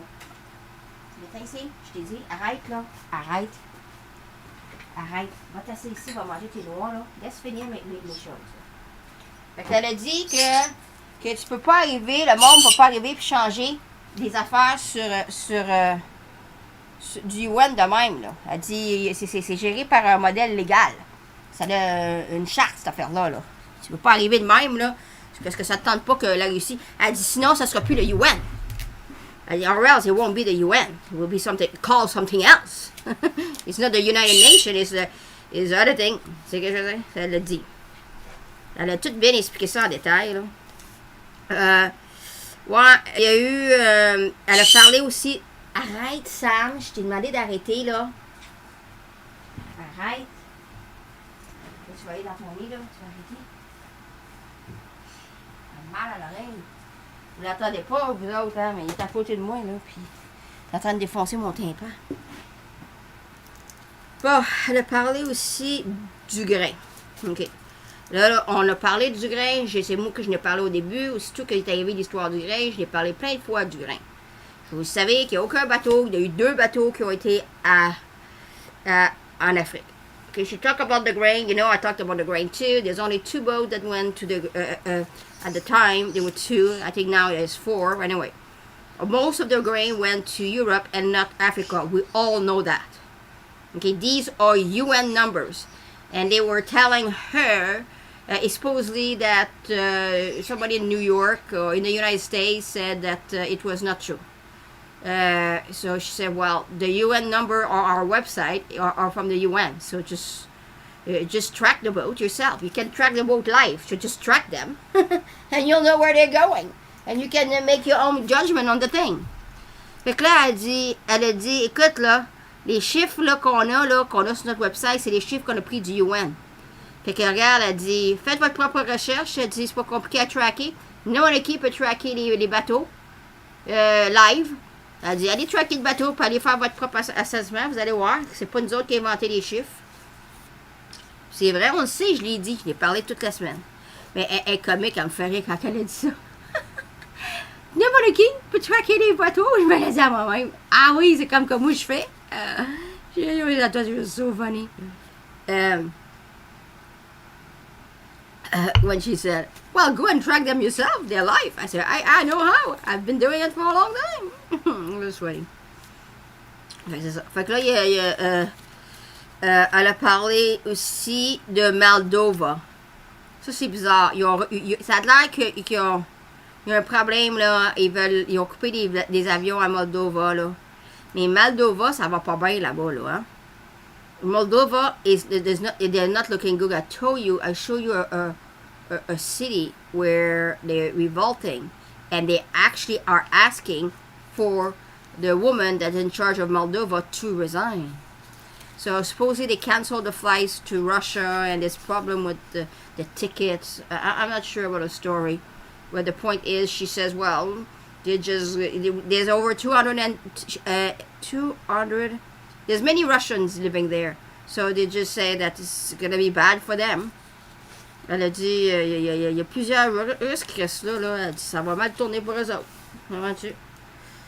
Elle est drôle comme elle explique les affaires, là. Comme moi, là, elle niaise pas avec la porte, là. Puis elle va on and on and on and on and on and on and on. Chaque question, là, ça prend... Tu sais, elle a dit son briefing, là, ça a pris 1 heure. Puis les questions, ça a pris 1h10. Elle explique. Tu apprends les affaires qu'à la façon qu'elle explique les affaires. Bon, puis là, elle a commencé. Bon, dernière question. C'était la première question, là. C'était les Black Holes. Elle a parlé d'Ukraine. Une autre affaire. Elle parlait d'Ukraine, il y a une autre question. Comment ça que j'ai pas cette feuille-là? Est-ce qu'il y a le red là? Ok, oui, c'est l'Ukraine. Il y a quelqu'un qui a posé la question sur les long range. Et ça, elle a expliqué la question. Elle a bien expliqué ça. Elle a dit que si le West donnait des long range missiles en Ukraine, ça tomberait en Russie, ben là, ça va casser la red line. Puis ça veut dire que les Américains vont être directement en conflit avec les Russes. Honnêtement, là, je vois pas vraiment la différence entre ça puis qu'est-ce qu'ils font présentement, mais en tout cas, c'est là qu'elle a dit au début qu'il avait donné il y avait une ville, j'ai jamais été capable de comprendre c'est quoi le nom de la tabarnak de ville. Mais elle a dit qu'il avait reçu c'était la ville était partie des Russes à cause que le Ouest, les Américains étaient dans l'histoire. J'ai jamais été capable de savoir c'était quelle ville. Il y a des traducteurs, il y avait 2 traducteurs, il y a une madame, puis il y avait un monsieur, le gars, là, il traduisait bien mal, il manchait ses mots, là, puis j'avais de la misère à comprendre. So, concerning the long-range missile, she said it was a red line. If they bring long-range missile and it falls on Russia, that means there will be a direct conflict with Russia. And that's a red line, she said. Well, honestly, I don't see what's the difference with what's going on now than long range. I don't see that. So I don't. She talked about a city. I never was able to understand the name of the city, but she said that city, the West, meaning the Americans, they were directly involved in the loss of the city. So they know way more than we think. Il en sait bien plus sur l'histoire qu'on pense. Puis elle a parlé au début, elle a parlé de... elle a dit que la Russie, c'était... l'Ukraine, c'était un black hole. Elle a dit qu'il y a des millions...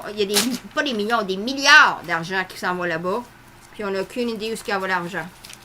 She said that Ukraine was a black hole. Is not millions but billions going there, and no one can tell where they were, where they are. You know, they left from here and where they're landing. Bon, puis là ça c'est des questions, ok. Elle a dit que c'était tout, mais pas rien que l'argent. Elle a pas parlé des weapons, mais les weapons aussi, ça va sur le black market. Je l'ai montré plusieurs fois. C'est ça, le barter de l'achat, je l'ai fait. Ok, elle a parlé des enfants. Ah oui, il y a une vidéo, je l'ai pas montré. Je l'ai vu le vidéo, mais je l'ai pas vu avec vous autres. Mais il y a une vidéo qui est sur l'internet. There's a video on the internet. There's 2 kids with the Ukro-Nazi that are 2 kids, okay? That they are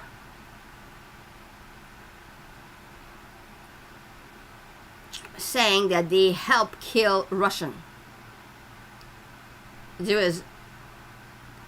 And people are not pleased with that video, and it's clear they're being brainwashed. And now she went on and on and on again. She says, where are the organizations for the children? Where are the organizations for the children? Well, we know the fuckers, they use children all the time, so it's business as usual, if you ask me.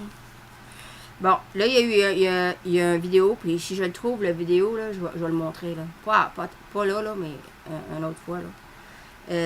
Il y a ces 2 petits-enfants avec 2 Ukro-Nazis qui se vendent, qui ont tué des nazis. C'est les petits-enfants, pas les gars, les petits-enfants. Ça, c'est du pur brainwashing, hein. Fait qu'elle était on and on, sont où les organisations pour les enfants, puis comment ça que Il n'y a pas aucune organisation d'enfants au monde qui sont fâchés contre tout ça. Ben, on le sait, hein, les fuckers, ils utilisent les enfants. Fait que c'est clair que c'est business as usual. Hein? C'est ça, le food, là, c'est ça qu'elle a parlé. Elle a parlé le food, on a tout expliqué. Là, elle a parlé aussi des pedal mines. Justement, j'ai vu un vidéo là-dessus un matin. Là, il y avait, elle a placé dans les nouvelles de RT. Là. Le Roman, là, le gars, là, il est venu expliquer qu'il y avait plein de mines. Des pedal mills. Tu sais, je l'ai montré, les pedal mills, là, c'était brun, puis tu marches là-dessus, puis ça va mal ton affaire. Fait que, il a fait un rapport là-dessus. Puis elle a expliqué en détail que ça, c'est pas lancé à les soldats, c'est lancé dans la population même. Elle dit ça, c'est pur war crime. Personne ne dit un mot. C'est ça qu'elle a dit. So I told you these pedal mines. I showed you all these fucking mines, and not anybody can walk on it and die, or not literally die, but you know, lose part of your body. That's very bad. That's way worse than dying in my book, you know. And the poor animals too. So she said they don't send the pedals mine to soldiers. They send it to people. These are war crimes. Nobody's talking about it. We know about it. Ouais. Puis là, elle avait dit que... On a parlé de CNN. Là, moi, j'écoute pas ça, CNN. Fait que je peux pas voir qu'est-ce qui était dit, là. Mais elle a dit que... Ça a l'air qu'il y a des représentants du Ouest. Ils ont dit à CNN qu'ils voulaient tuer le plus de Russes possible. Crazy shit, hein? She said that... supposedly the West, they came on CNN. I don't know, I didn't understand the story much, but they said supposedly they want to kill Russian or something to that effect. But we know CNN is CIA. Nothing good comes out of that. On sait tous que CNN c'est CIA, rien de bien il sort de là. C'est ça la ville là, que je savais pas. J'ai tout pris ça. Puis là, OK, elle a parlé de tous ces crimes-là, OK? Puis là, elle a dit État Information, OK? Elle dit, ça, hey, ça commence à payer mes courus, je comprenais des affaires qu'elle disait. Elle a dit, pourquoi que tout ça, tous ces crimes-là peuvent être commis? Elle dit, c'est ça qu'elle a dit, État Information. Elle dit, c'est à cause de l'information. Il n'y a pas personne qui... Ben, moi, je dis la vérité, puis il y a d'autres mondes qui disent la vérité, mais... La majorité des journaux, puis tous les journaux, puis toute la télévision, ils comptent des menteries. Parce que si, là, ce que moi, je vous montre à tous les tabernacles de jour, si le monde verrait ça, là, si chaque personne de la planète verrait ça, là, la guerre serait finie le même matin. Même pas le même matin, ici dans 1 heure. OK? Everybody would know what I know on the planet. And what I showed you every day. I keep telling you, give me the television for 24 hours, you'll see the world will change drastically. If everybody knew what I know, the war would end now. La guerre finirait là, là. Le monde, là, qui serait la vérité des choses. Mais non, c'est pas la vérité. Là, elle a parlé, là, elle était fâchée contre YouTube, là. Ça a l'air qu'ils ont effacé 2 de ses briefings sans être notifiés puis sans avoir une explication. Là, elle a dit, hey, ça, c'est supposé être une organisation démocratique de l'Ouest. Puis elle a dit, comment elle dit ça? Elle a dit, l'organisation démocratique de l'Ouest, ils font exactement l'inverse de ce qui est promu. C'est la dictatorship. Elle a dit. Sam, censorship aussi, elle a dit. Mais Sam, qu'est-ce qu'il y a là? Arrête.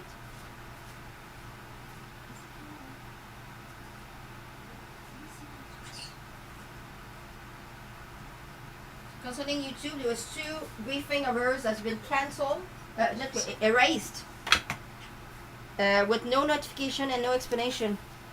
And she said it's supposed to be a democratic company. Arrête donc, Sam, je te dis, arrête. And she said that is censorship to the maximum and dictatorship. Elle a dit Twitter faisait la même affaire. Puis elle a dit, nous autres, on fait pas ça. Elle a dit, toutes les informations sont sur mon website. Elle dit, si vous avez être subscribe à l'email, elle dit, vous êtes prêts à subscribe. Nous autres, on fait pas ça. Elle dit, c'est parce qu'ils veulent pas que vous ayez la vérité des choses. C'est ça. On sait la patente, nous autres. On sait la patente. C'est pour ça que c'est important d'écouter ces briefings, parce que je suis sûre qu'il y a du monde là, qui aimerait ça écouter ça. C'est long, mais c'est ça. Avez-vous des questions avant que je vous quitte, là? Arrête, Sam, là. Je te l'ai donné, les petits doigts, là. So, do you have questions before I let you go? I'll come back. I'm going to take a little break. Give more nuts to Sam. And be back with this SEO thing that I want to do.